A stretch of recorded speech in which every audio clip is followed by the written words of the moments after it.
മാർക്സിസത്തിൽ നിന്ന് പലപ്പോഴും ഞാൻ വ്യക്തിപരമായി എൻ്റെ ദൈനംദിന ജീവിതത്തിൽ അകന്നു പോകാൻ ശ്രമിച്ചിട്ടുണ്ട്. കാരണം മാർക്സിസം പോരാ, മാർക്സിസം ലോകത്തെ വ്യാഖ്യാനിക്കുന്നതിൽ പര്യാപ്തമല്ല. അതുകൊണ്ട് മാർക്സിസത്തിനേക്കാൾ മെച്ചപ്പെട്ട ചിന്തകളെക്കുറിച്ച് ആലോചിക്കേണ്ടതുണ്ട് എന്ന് ജീവിതത്തിൻ്റെ പല ഘട്ടത്തിൽ ഒരു അധ്യാപകൻ എന്നുള്ള രീതിയിൽ, സാമൂഹിക മേഖലകളിൽ ഇടപെടുന്ന ഒരാളെന്നുള്ള രീതിയിലൊക്കെ തന്നെ, എഴുത്തുകാരൻ എന്നുള്ള രീതിയിലൊക്കെ തന്നെ ഞാൻ ചിന്തിച്ചിട്ടുണ്ട്. പക്ഷേ അക്കാര്യത്തിൽ ഞാനൊരു സമ്പൂർണ്ണ പരാജയമായിരുന്നു. കാരണം എവിടെയൊക്കെ പോയാലും, ഏതൊക്കെ ചിന്തകളെ സ്പർശിക്കാൻ ശ്രമിച്ചാലും, ഏതൊക്കെ ധൈഷണികമായ ഔന്നത്യങ്ങളിലേക്ക് കടക്കുവാൻ ശ്രമിച്ചാലും ഒടുവിൽ ഞാൻ മാർക്സിസത്തിൻ്റെ തണലിലേക്ക് തിരിച്ചു വരുന്നതാണ് എൻ്റെ ജീവിതത്തിൽ ഞാൻ കണ്ടിട്ടുള്ളത്. കേരളത്തിലെ ഏറ്റവും സർഗധനരായ ചെറുപ്പക്കാരിൽ ഒരാളായിരുന്നു ഗഫൂർ അറക്കൽ എന്നുള്ള കാര്യത്തിൽ നമുക്കാർക്കും യാതൊരു സംശയവുമില്ല.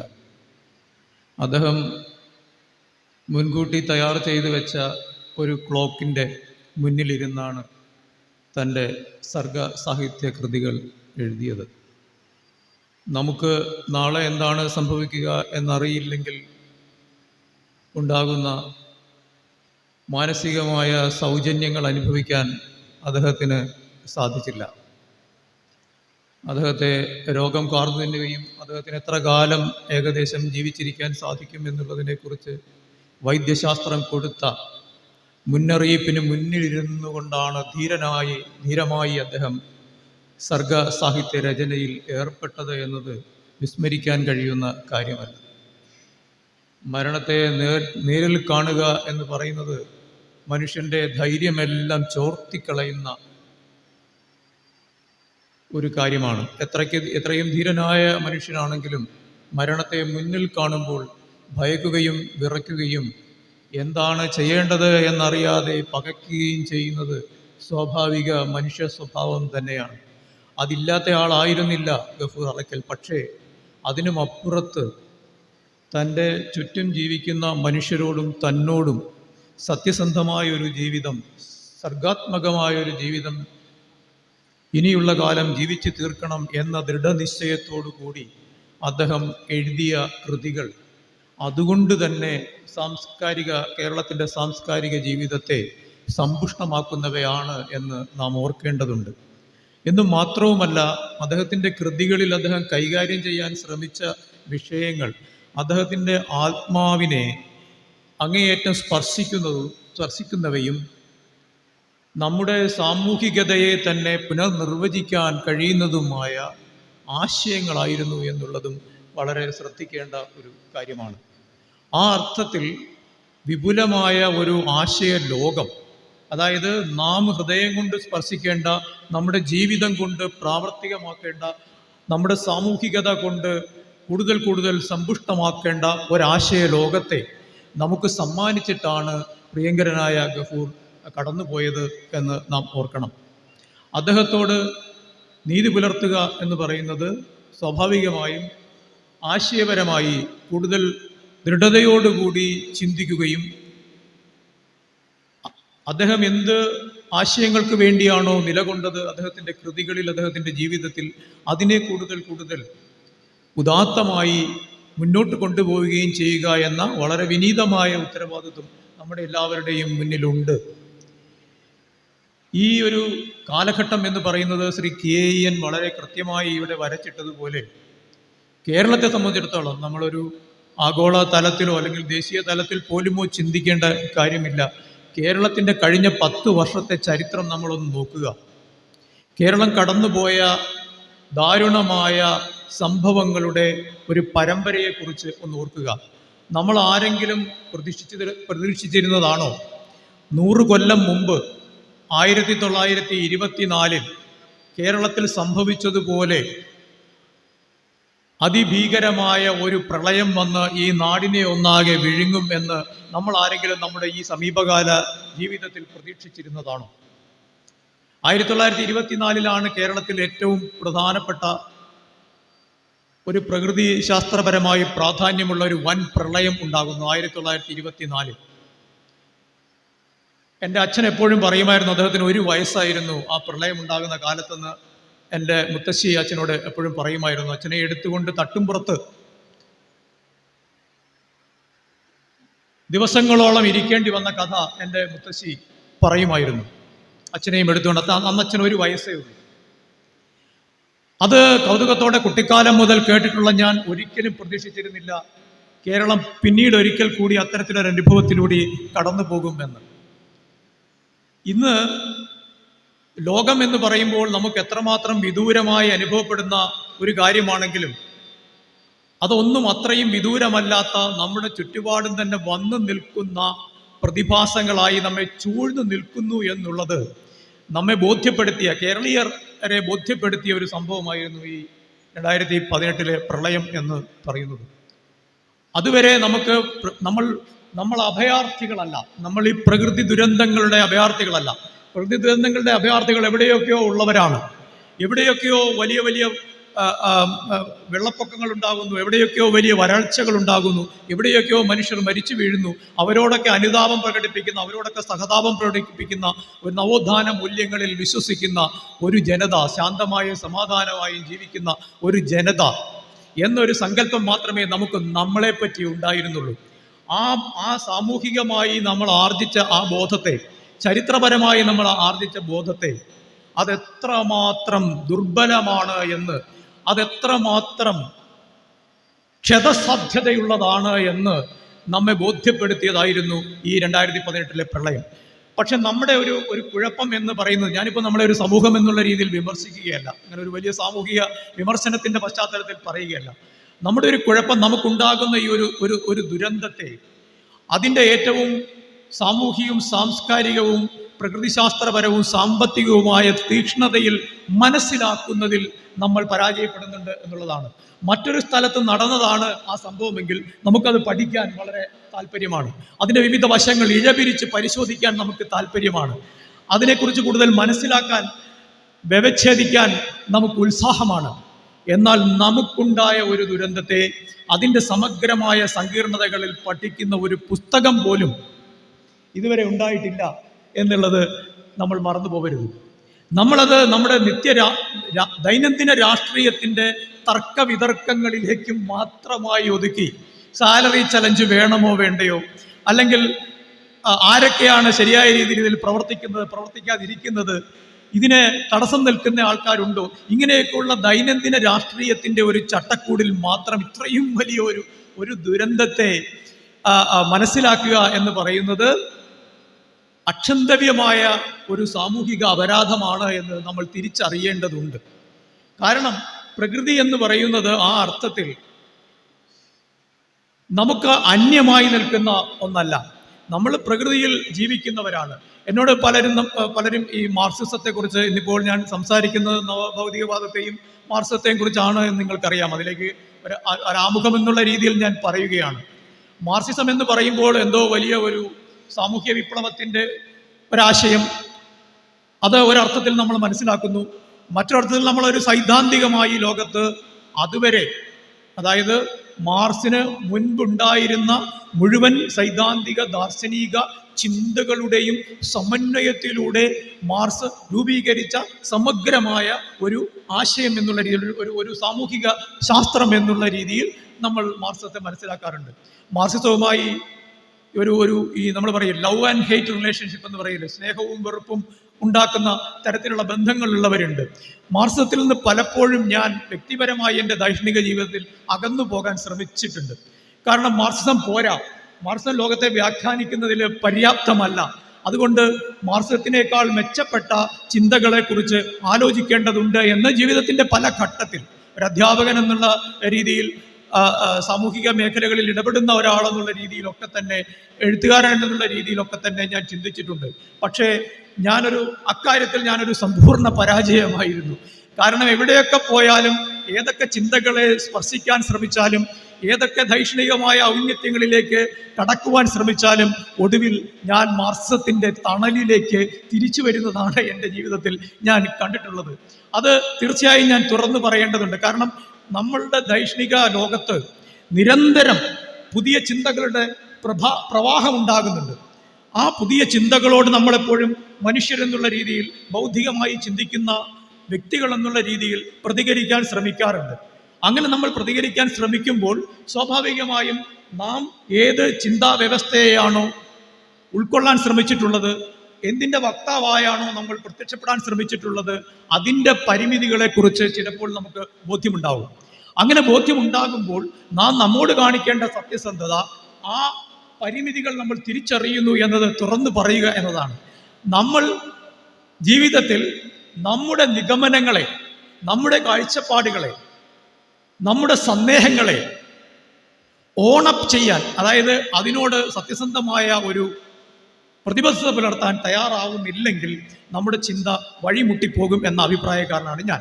അപ്പോൾ അതുകൊണ്ട് പലപ്പോഴും മാർക്സിസത്തിൽ നിന്ന് വേറിട്ട് പോകാൻ ഞാൻ ആത്മാർത്ഥമായി തന്നെ, സത്യസന്ധമായി തന്നെ ശ്രമിച്ചിട്ടുണ്ടെങ്കിൽ പോലും വീണ്ടും വീണ്ടും മാർക്സിസത്തിലേക്ക് ഞാൻ തിരിച്ചു വന്നിട്ടുണ്ട്. അതിനുള്ള കാരണമെന്ന് പറയുന്നത്, മാർക്സിസത്തെക്കാൾ ലളിതമായി ഈ ലോകത്തെ മറ്റൊരു ചിന്തയും വ്യാഖ്യാനിക്കുന്നില്ല എന്നുള്ളതാണ്. ഈ ലോകത്തെ വ്യാഖ്യാനിക്കാനായി മൂന്ന് കാര്യങ്ങൾ, മൂന്ന് പരികൽപ്പനകൾ മാത്രമേ മാർക്സ് ഉപയോഗിച്ചിട്ടുള്ളൂ. എൻ്റെ സ്വന്തമായ ഒരു നിഗമനമാണ് ഞാൻ നിങ്ങളുമായി പങ്കുവെക്കുന്നത്. മാർക്സിസത്തെക്കുറിച്ച് നിരവധി പുസ്തകങ്ങളുണ്ട്, അതൊന്നും ഞാൻ പറഞ്ഞു തരേണ്ട കാര്യമില്ല. കേരളത്തിൽ വന്ന് മാർക്സിസത്തെക്കുറിച്ച് സംസാരിക്കുക എന്ന് പറയുന്നത് പണ്ട് ഇംഗ്ലീഷിൽ അവർ പറയുന്ന പോലെ ബ്ലാക്ക് സ്മിത്തിൻ്റെ വീട്ടിൽ സൂചി വയ്ക്കാൻ പോകുന്നത് പോലെയാണ് എന്ന് പറയുന്നത് പോലെയാണ് കേരളത്തിൽ വന്ന് മാർക്സിസത്തെക്കുറിച്ച്. കാരണം കേരളത്തിൽ മാർക്സിസം പ്രയോഗിക്കുന്നവരും മാർക്സിസം അറിയുന്നവരും മാർക്സിസം സംസാരിക്കുന്നവരുമായ നിരവധി ആളുകളും വ്യക്തികളും സംഘങ്ങളും സംഘടനകളും ഒക്കെയുള്ള ഒരു സ്ഥലമാണ് കേരളം. മാർക്സിസം അപരിചിതമല്ല. അതുപോലെ അല്ല, ഇന്ത്യയിലെ മറ്റൊരു സംസ്ഥാനത്ത് പോയി നിങ്ങൾ മാർക്സിസത്തെക്കുറിച്ച് പറഞ്ഞാൽ അവിടെ അതെന്താണ് എന്ന് പോലും അവർ കേട്ടിട്ടില്ല. അവർ അങ്ങനെ ഒരു കാര്യത്തെക്കുറിച്ച് അറിയുക തന്നെ ഇല്ല. മാർക്സിസം എന്താണ്, മാർക്സ് അതാരാണ് എന്നവർ ചോദിക്കുന്ന സ്ഥിതിവിശേഷം തൊട്ടടുത്ത തമിഴ്നാട്ടിൽ പോലും ഉണ്ട് എന്ന് നമ്മൾ മനസ്സിലാക്കണം. ബാക്കി സംസ്ഥാനങ്ങളുടെ കാര്യം പിന്നെ പറയണ്ടല്ലോ. അതുകൊണ്ട് മാർക്സിസത്തെ പറ്റി ഒരു വ്യാഖ്യാനം വിൽക്കാൻ ശ്രമിക്കുക എന്ന ഒരു സാഹസികത്വം അല്ല ഞാനിവിടെ കാണിക്കാൻ ഉദ്ദേശിക്കുന്നത്. മറിച്ച് എന്നെ സംബന്ധിച്ചിടത്തോളം മാർക്സിസം ഞാൻ എങ്ങനെ ഏറ്റവും ലളിതമായ അർത്ഥത്തിൽ മനസ്സിലാക്കി എന്നുള്ളത് മൂന്ന് പരികൽപ്പനകളിലേക്ക് മാർക്സിസത്തിൻ്റെ എല്ലാ സമഗ്രമായ ചിന്തകളെയും നമുക്ക് കൊണ്ടുചെന്ന് നിർത്തുവാൻ സാധിക്കും എന്ന ഒരു സ്വയം ബോധ്യത്തിൻ്റെ അടിസ്ഥാനത്തിലാണ്. ആ 3 പരികൽപ്പനകളിൽ ഏറ്റവും പ്രധാനമെന്ന് പറയുന്നത് പ്രകൃതി ആണ്. ഒന്ന്, ഇത് പലപ്പോഴും പ്രകൃതി എന്ന് പറയുമ്പോൾ പലരും ചിന്തിക്കും മാർക്സിനെ പ്രകൃതിയുമായി ബന്ധപ്പെടുത്തുന്നത് എങ്ങനെയാണ്. മാർക്സ് ഉൽപാദന മേഖലയിൽ രാഷ്ട്രീയ സമ്പദ്ശാസ്ത്രത്തിൻ്റെ വിമർശനത്തിൽ അതുമായി ബന്ധപ്പെട്ട രാഷ്ട്രീയ പ്രയോഗങ്ങളുടെ സാധ്യതകളിൽ വിശ്വസിക്കുകയും ഒരു സോഷ്യലിസ്റ്റ് സമൂഹം പുലരുന്നതിന് വേണ്ടി ഉള്ള ആശയ സംഹിതയ്ക്ക് രൂപം കൊടുക്കുകയും ചെയ്തയാളല്ലേ. അദ്ദേഹം പ്രകൃതിശാസ്ത്രജ്ഞനൊന്നുമല്ലല്ലോ എന്നുള്ളത് വളരെ തെറ്റായ ഒരു ധാരണയാണ്. അദ്ദേഹത്തിൻ്റെ മൂലധനം എന്ന കൃതി എഴുതിയതിന് ശേഷം, അതിൻ്റെ 1ാം വോളിയം പുറത്തു വന്നതിന് ശേഷം മാർക്സ് നിശ്ചിതമായ വിമർശനമടങ്ങുന്ന ഒരു ചെറിയ പുസ്തകം എഴുതുന്നുണ്ട്. അത് അദ്ദേഹത്തിൻ്റെ ജീവിതകാലത്ത് പ്രസിദ്ധീകരിക്കപ്പെട്ടിരുന്നില്ല. അതിൻ്റെ പേര് ക്രിട്ടിക് ഓഫ് ഗോദ പ്രോഗ്രാം എന്നാണ്. ഗോദ പരിപാടിയുടെ വിമർശനം എന്നാണ് ആ പുസ്തകത്തിൻ്റെ പേര്. ആ പുസ്തകത്തിൻ്റെ ഉള്ളടക്കം എന്തായിരുന്നു എന്ന് ചോദിച്ചാൽ നമ്മൾക്കെല്ലാവർക്കും ഒരു ചിരി വരും. നമ്മളെല്ലാം അത്ഭുതപ്പെട്ടു പോകും. മാർക്സിസം അടിസ്ഥാനമാക്കി ലോകത്ത് ആദ്യമായുണ്ടായ കമ്മ്യൂണിസ്റ്റ് പാർട്ടി, ആ പാർട്ടിയുടെ പരിപാടിയെ മാർക്സ് വിമർശിക്കുന്ന ഗ്രന്ഥമാണ് ഈ ക്രിട്ടിക് ഓഫ് ഗോദ പ്രോഗ്രാം എന്ന് പറയുന്നത്. അതായത് ലോകത്ത് ആദ്യമായി, കാരണം 1864-67 കാലഘട്ടത്തിലാണല്ലോ അദ്ദേഹത്തിൻ്റെ ദാസ് ക്യാപിറ്റൽ എന്ന് പറയുന്ന കൃതി പുറത്തു വരുന്നത്. ദാസ് ക്യാപിറ്റൽ, മൂലധനം എന്ന് പറയുന്ന മാർക്സിൻ്റെ കൃതി പുറത്തു വരുന്നതിന് മുമ്പ് മാർക്സിസം ഇല്ല. കാരണം അതിനു മുമ്പ് മാർക്സിൻ്റെ കമ്മ്യൂണിസ്റ്റ് മാനിഫെസ്റ്റോ പോലുള്ള കൃതികളുണ്ട്, എംഗൽസിൻ്റെ ചില കൃതികളുണ്ട്. പക്ഷെ മാർക്സിസം ഒരു സമഗ്രമായ സാമൂഹിക ചിന്ത എന്ന ഘട്ടത്തിലേക്ക് കടക്കുന്നത് മാർക്സ് മൂലധനം എഴുതി കഴിഞ്ഞതിന് ശേഷമാണ്. അപ്പോൾ അതിനു മുൻപ് ഒരു മാർക്സിസ്റ്റ് പാർട്ടി ഉണ്ടാവുക കാലഗണന പ്രകാരം സാധ്യമല്ല. അപ്പോൾ അതിനുശേഷമാണ് മാർക്സിസ്റ്റ് പാർട്ടി ഉണ്ടാകുന്നത്. മാർക്സിസം ഉണ്ടാവണമല്ലോ, മാർക്സിസ്റ്റ് പാർട്ടി ഉണ്ടാവണമെങ്കിൽ. അതിനുശേഷം ലോകത്ത് ആദ്യമായി ഉണ്ടായ മാർക്സിസ്റ്റ് പാർട്ടി, അതായത് മാർക്സിസത്തിനെയാണ് അടിസ്ഥാനപ്പെടുത്തുന്നത് എന്ന് അവകാശപ്പെട്ടു വന്ന പാർട്ടിയുടെ പ്രോഗ്രാമിനെ, പാർട്ടി പരിപാടിയെ വിമർശിച്ച് 1875 മാർക്സ് എഴുതിയ പുസ്തകമാണ് ക്രിട്ടിക് ഓഫ് ഗോദ പ്രോഗ്രാം എന്ന് പറയുന്നത്. അതിൽ അദ്ദേഹം പറയുന്നത്, എന്നെ ഉദ്ധരിച്ചുകൊണ്ട് ഈ പാർട്ടി പ്രോഗ്രാമിൽ പറയുന്നത്, എല്ലാ മൂല്യത്തിൻ്റെയും ഉറവിടം മനുഷ്യൻ്റെ അധ്വാനമാണ് എന്നാണ്. എന്നാൽ ഇത് തെറ്റാണ്. മൂല്യത്തിൻ്റെ ഉറവിടം യഥാർത്ഥത്തിൽ പ്രകൃതിയാണ്. പ്രകൃതിയിൽ നിന്നാണ് നാം ഉപയോഗമൂല്യവും വിനിമയ മൂല്യവും ഉണ്ടാക്കിയെടുക്കുന്നത്. അതുകൊണ്ട് പ്രാഥമികത കൽപ്പിക്കേണ്ടത് പ്രകൃതിക്കാണ്. ഇത് മാർക്സ് പെട്ടെന്ന് ഒരു ദിവസം ക്രിട്ടിക് ഓഫ് ഈ മാർക്സിസ്റ്റ് പാർട്ടിയുടെ അന്നത്തെ ഉണ്ടായ പുതിയ മാർക്സിസ്റ്റ് പാർട്ടിയുടെ പാർട്ടി പരിപാടി വായിച്ചിട്ട് അദ്ദേഹത്തിനുണ്ടായ ഉൾക്കാഴ്ചയല്ല. അദ്ദേഹം മൂലധനത്തിൽ തന്നെ പ്രകൃതിയും മനുഷ്യനും തമ്മിലുള്ള ബന്ധം എന്ന് പറയുന്നത് ഒരു മെറ്റബോളിക് റിലേഷൻഷിപ്പാണ്, ഒരു ജൈവ സാംസ്കാരിക ബന്ധമാണ് എന്നും ഇതിലുണ്ടാകുന്ന റിഫ്റ്റ് എന്ന് പറയുന്നത് മനുഷ്യവംശത്തിനെ തിരിഞ്ഞു കൊത്തുന്നതാണ് എന്നും അക്കാലത്ത് വികസിതമായിരുന്ന രസതന്ത്ര ശാസ്ത്രത്തിന്റെയും പ്രകൃതി ശാസ്ത്രത്തിന്റെയും നിഗമനങ്ങൾ ഉദ്ധരിച്ചുകൊണ്ട് മാർക്സ് പറയുന്നുണ്ട്. മുതലാളിത്തത്തിന്റെ വിമർശനം മാർക്സ് നടത്തിയത് അത് തൊഴിലാളികളെ ചൂഷണം ചെയ്യുന്നു എന്നുള്ള കാര്യത്തിൽ മാത്രമല്ല. തൊഴിലാളി വർഗത്തെ യഥാർത്ഥത്തിൽ മുതലാളിത്തം തൊഴിലാളികളെ ചൂഷണം ചെയ്യുന്നു എന്നൊരു വിമർശനം മാർക്സ് ഒരിക്കലും ആ അർത്ഥത്തിൽ നടത്തിയിട്ടില്ല. മറിച്ച് അദ്ദേഹം നടത്തിയത് മുതലാളിത്തത്തെ സംബന്ധിച്ചിടത്തോളം തൊഴിലാളികളെ ചൂഷണം ചെയ്ത് മിച്ചമൂല്യം എടുക്കലല്ലാതെ മറ്റൊരു സാധ്യതയും ലാഭമുണ്ടാക്കുന്നതിന് നിലനിൽക്കുന്നില്ല എന്നാണ് അദ്ദേഹം പറഞ്ഞത്. അതുകൊണ്ട് ഈ ഉൽപാദന രീതി, മുതലാളിത്തം എന്ന് പറയുന്ന ഉൽപാദന രീതി എത്രയും കാലം തുടരുമോ അത്രയും കാലവും ഇത് മാത്രമേ മനുഷ്യന് മൂല്യ സൃഷ്ടിക്കായി സമൂഹത്തിൽ കൂടുതൽ കൂടുതൽ മൂല്യങ്ങളും കൂടുതൽ കൂടുതൽ ചരക്കുകളും കൂടുതൽ കൂടുതൽ സാങ്കേതിക വിദ്യയും കൂടുതൽ കൂടുതൽ ജ്ഞാനവും ഉൽപ്പാദിപ്പിക്കുന്നതിന് സാധ്യമാവുകയുള്ളൂ എന്നാണ് അദ്ദേഹം പറഞ്ഞത്. എന്നാൽ പ്രകൃതിയെ സംബന്ധിച്ചിടത്തോളം അങ്ങനെയല്ല. അദ്ദേഹം പ്രകൃതിയെ പറ്റി പറഞ്ഞത് മുതലാളിത്തം പ്രകൃതിയെ ചൂഷണം ചെയ്യുന്ന രീതി മുതലാളിത്തത്തിന് തന്നെ അപകടകരമാകുന്ന, അതായത് മനുഷ്യവംശത്തിന്റെ നിലനിൽപ്പിന് തന്നെ അപകടകരമാകുന്ന രീതിയിലേക്ക് മാറും എന്ന അപായ സൂചന ആദ്യമായി നൽകിയ ചിന്തകൻ കാറൽ മാർക്സ് ആണ് എന്നുള്ളത് നാം ഉദ്ധരിക്കാൻ വിസമ്മതിക്കുകയും തുറന്നു പറയാൻ മടിക്കുകയും ചെയ്യുന്ന ഒരു യാഥാർത്ഥ്യമാണ്. ഞാൻ ഒരു വാചകം മാത്രം പറയാം. മാർക്സിന്റെ ജർമ്മൻ ഐഡിയോളജി എന്ന് പറയുന്ന ഒരു പുസ്തകത്തിലുള്ളതാണ്. ഇന്നിപ്പോ നമ്മൾ വളരെ കാൽപ്പനികരായിട്ടൊക്കെ പരിസ്ഥിതിവാദികളെയും ഒക്കെ പറയാറുണ്ട്. അങ്ങനെയാണെങ്കിൽ വളരെ കാൽപ്പനികമായി പരിസ്ഥിതിയെ പറ്റി ആദ്യം പറഞ്ഞ ചിന്തകൻ കാറൽ മാർക്സ് ആണ്. കാരണം അദ്ദേഹം പറയുന്നുണ്ട്, ഈ മുതലാളിമാർ അവരുടെ വ്യവസായശാലകളിലെ മാലിന്യങ്ങളെല്ലാം നദികളിലേക്കും മറ്റ് ജലാശയങ്ങളിലേക്കും ഒഴുക്കുകയാണെങ്കിൽ, ഞാൻ ഉദ്ധരിക്കുന്നത് ഏതെങ്കിലും ആധുനിക പരിസ്ഥിതിവാദിയെയല്ല, 1845 എംഗൽസുമായി ചേർന്ന് മാർക്സ് എഴുതിയ ജർമ്മൻ ഐഡിയോളജി, ജർമ്മൻ പ്രത്യയശാസ്ത്രം എന്ന് പറയുന്ന പുസ്തകത്തിൽ നിന്നുള്ള വരിയാണ്, പുറത്തു നിന്നുള്ളതല്ല. ഇങ്ങനെ ഈ മുതലാളിമാരെല്ലാം അവരുടെ ഇൻഡസ്ട്രിയൽ എഫ്ലുവൻസ്, അവരുടെ വ്യാവസായിക മാലിന്യങ്ങൾ ജലാശയങ്ങളിലേക്ക് ഒഴുക്കുകയാണെങ്കിൽ ഈ ജലാശയങ്ങളിലെ മത്സ്യങ്ങൾ എങ്ങനെ ശ്വസിക്കും എന്ന് ജർമ്മൻ ഐഡിയോളജിയിൽ മാർക്സ് എഴുതിയതാണ്. അദ്ദേഹത്തിന്റെ കൺസേൺ. അപ്പോൾ മനുഷ്യനെ കുറിച്ച് മാത്രം ചിന്തിച്ച ഒരു വ്യക്തിയല്ല മാർക്സ്. അദ്ദേഹത്തിന് സമഗ്രമായ ഒരു ധാരണ പ്രകൃതിയെ കുറിച്ച് ഉണ്ടായിരുന്നു. ഇത് വളരെ കാൽപ്പനികമായ ഒരു ചിന്തയാണ്, ഈ മത്സ്യത്തിന് എന്ത് സംഭവിക്കും എന്നുള്ളത്. പക്ഷെ ആ മത്സ്യത്തിന് എന്ത് സംഭവിക്കും എന്നുള്ളതിനെ കുറിച്ച് പോലും ആലോചിച്ച ഒരു ചിന്തകനാണ് മാർക്സ് എന്നുള്ളത് തുറന്നു പറയാൻ നമ്മൾ എന്തുകൊണ്ടാണ് മടിക്കുന്നത്? ഈ പ്രകൃതിയെ പറ്റിയുള്ള അദ്ദേഹത്തിന്റെ ഇത്രയും വിശാലമായ വീക്ഷണങ്ങൾ, അതുപോലെ തന്നെ അദ്ദേഹം ഏംഗൽസിന് എഴുതിയ ഒരു കത്തിൽ അക്കാലത്ത് കാലാവസ്ഥയിലുണ്ടായ മാറ്റങ്ങളെ കുറിച്ചും ഭൂമിയുടെ ഉപരിതലത്തിലുണ്ടായ മാറ്റങ്ങളെ കുറിച്ചും ഇറങ്ങിയ ഒരു പ്രധാന പുസ്തകത്തെ കുറിച്ച് ഒരു പരാമർശം അദ്ദേഹം നടത്തുന്നുണ്ട്. മാർക്സ് ഏംഗൽസിന് എഴുതിയ കത്താണ്. അദ്ദേഹം പറയുന്നത് കാലാവസ്ഥാ വ്യതിയാനത്തെ കുറിച്ചും ഭൂമിയിലുണ്ടായിട്ടുള്ള ഈ പ്രകൃതിപരമായ പരിണാമങ്ങളെ കുറിച്ചും പറയുന്ന ഈ പുസ്തകം എങ്ങനെയാണ് നമ്മളൊന്ന് സംഗ്രഹിച്ച് മനസ്സിലാക്കുക? ഇത് ബൂർഷ്വാസിക്ക് മനസ്സിലാവില്ല, തൊഴിലാളികൾക്ക് മനസ്സിലാകും. കാരണം സോഷ്യലിസം എന്ന ആശയം ഔദ്യോഗികമായി രൂപം കൊള്ളുന്നതിന് മുൻപ് പ്രകൃതിയെ കുറിച്ചുള്ള ഒരു സോഷ്യലിസ്റ്റ് ആശയം ഈ പുസ്തകത്തിൽ വന്നിരിക്കുന്നു എന്നാണ് മാർക്സ് എഴുതിയത്. അതായത് പ്രകൃതിയെ സംരക്ഷിക്കുന്നതിനെ കുറിച്ചുള്ള ഒരു പുസ്തകം എന്ന് പറഞ്ഞാൽ അത് ഭാവിയിൽ വരാൻ പോകുന്ന സോഷ്യലിസത്തിന്റെ ആശയം ഉൾക്കൊള്ളുന്ന ഒരു പുസ്തകമാണ് എന്ന ധീരമായ പരാമർശം മാർക്സ് ഏംഗൽസിന് എഴുതിയ ഈ കത്തിൽ നടത്തുന്നുണ്ട്.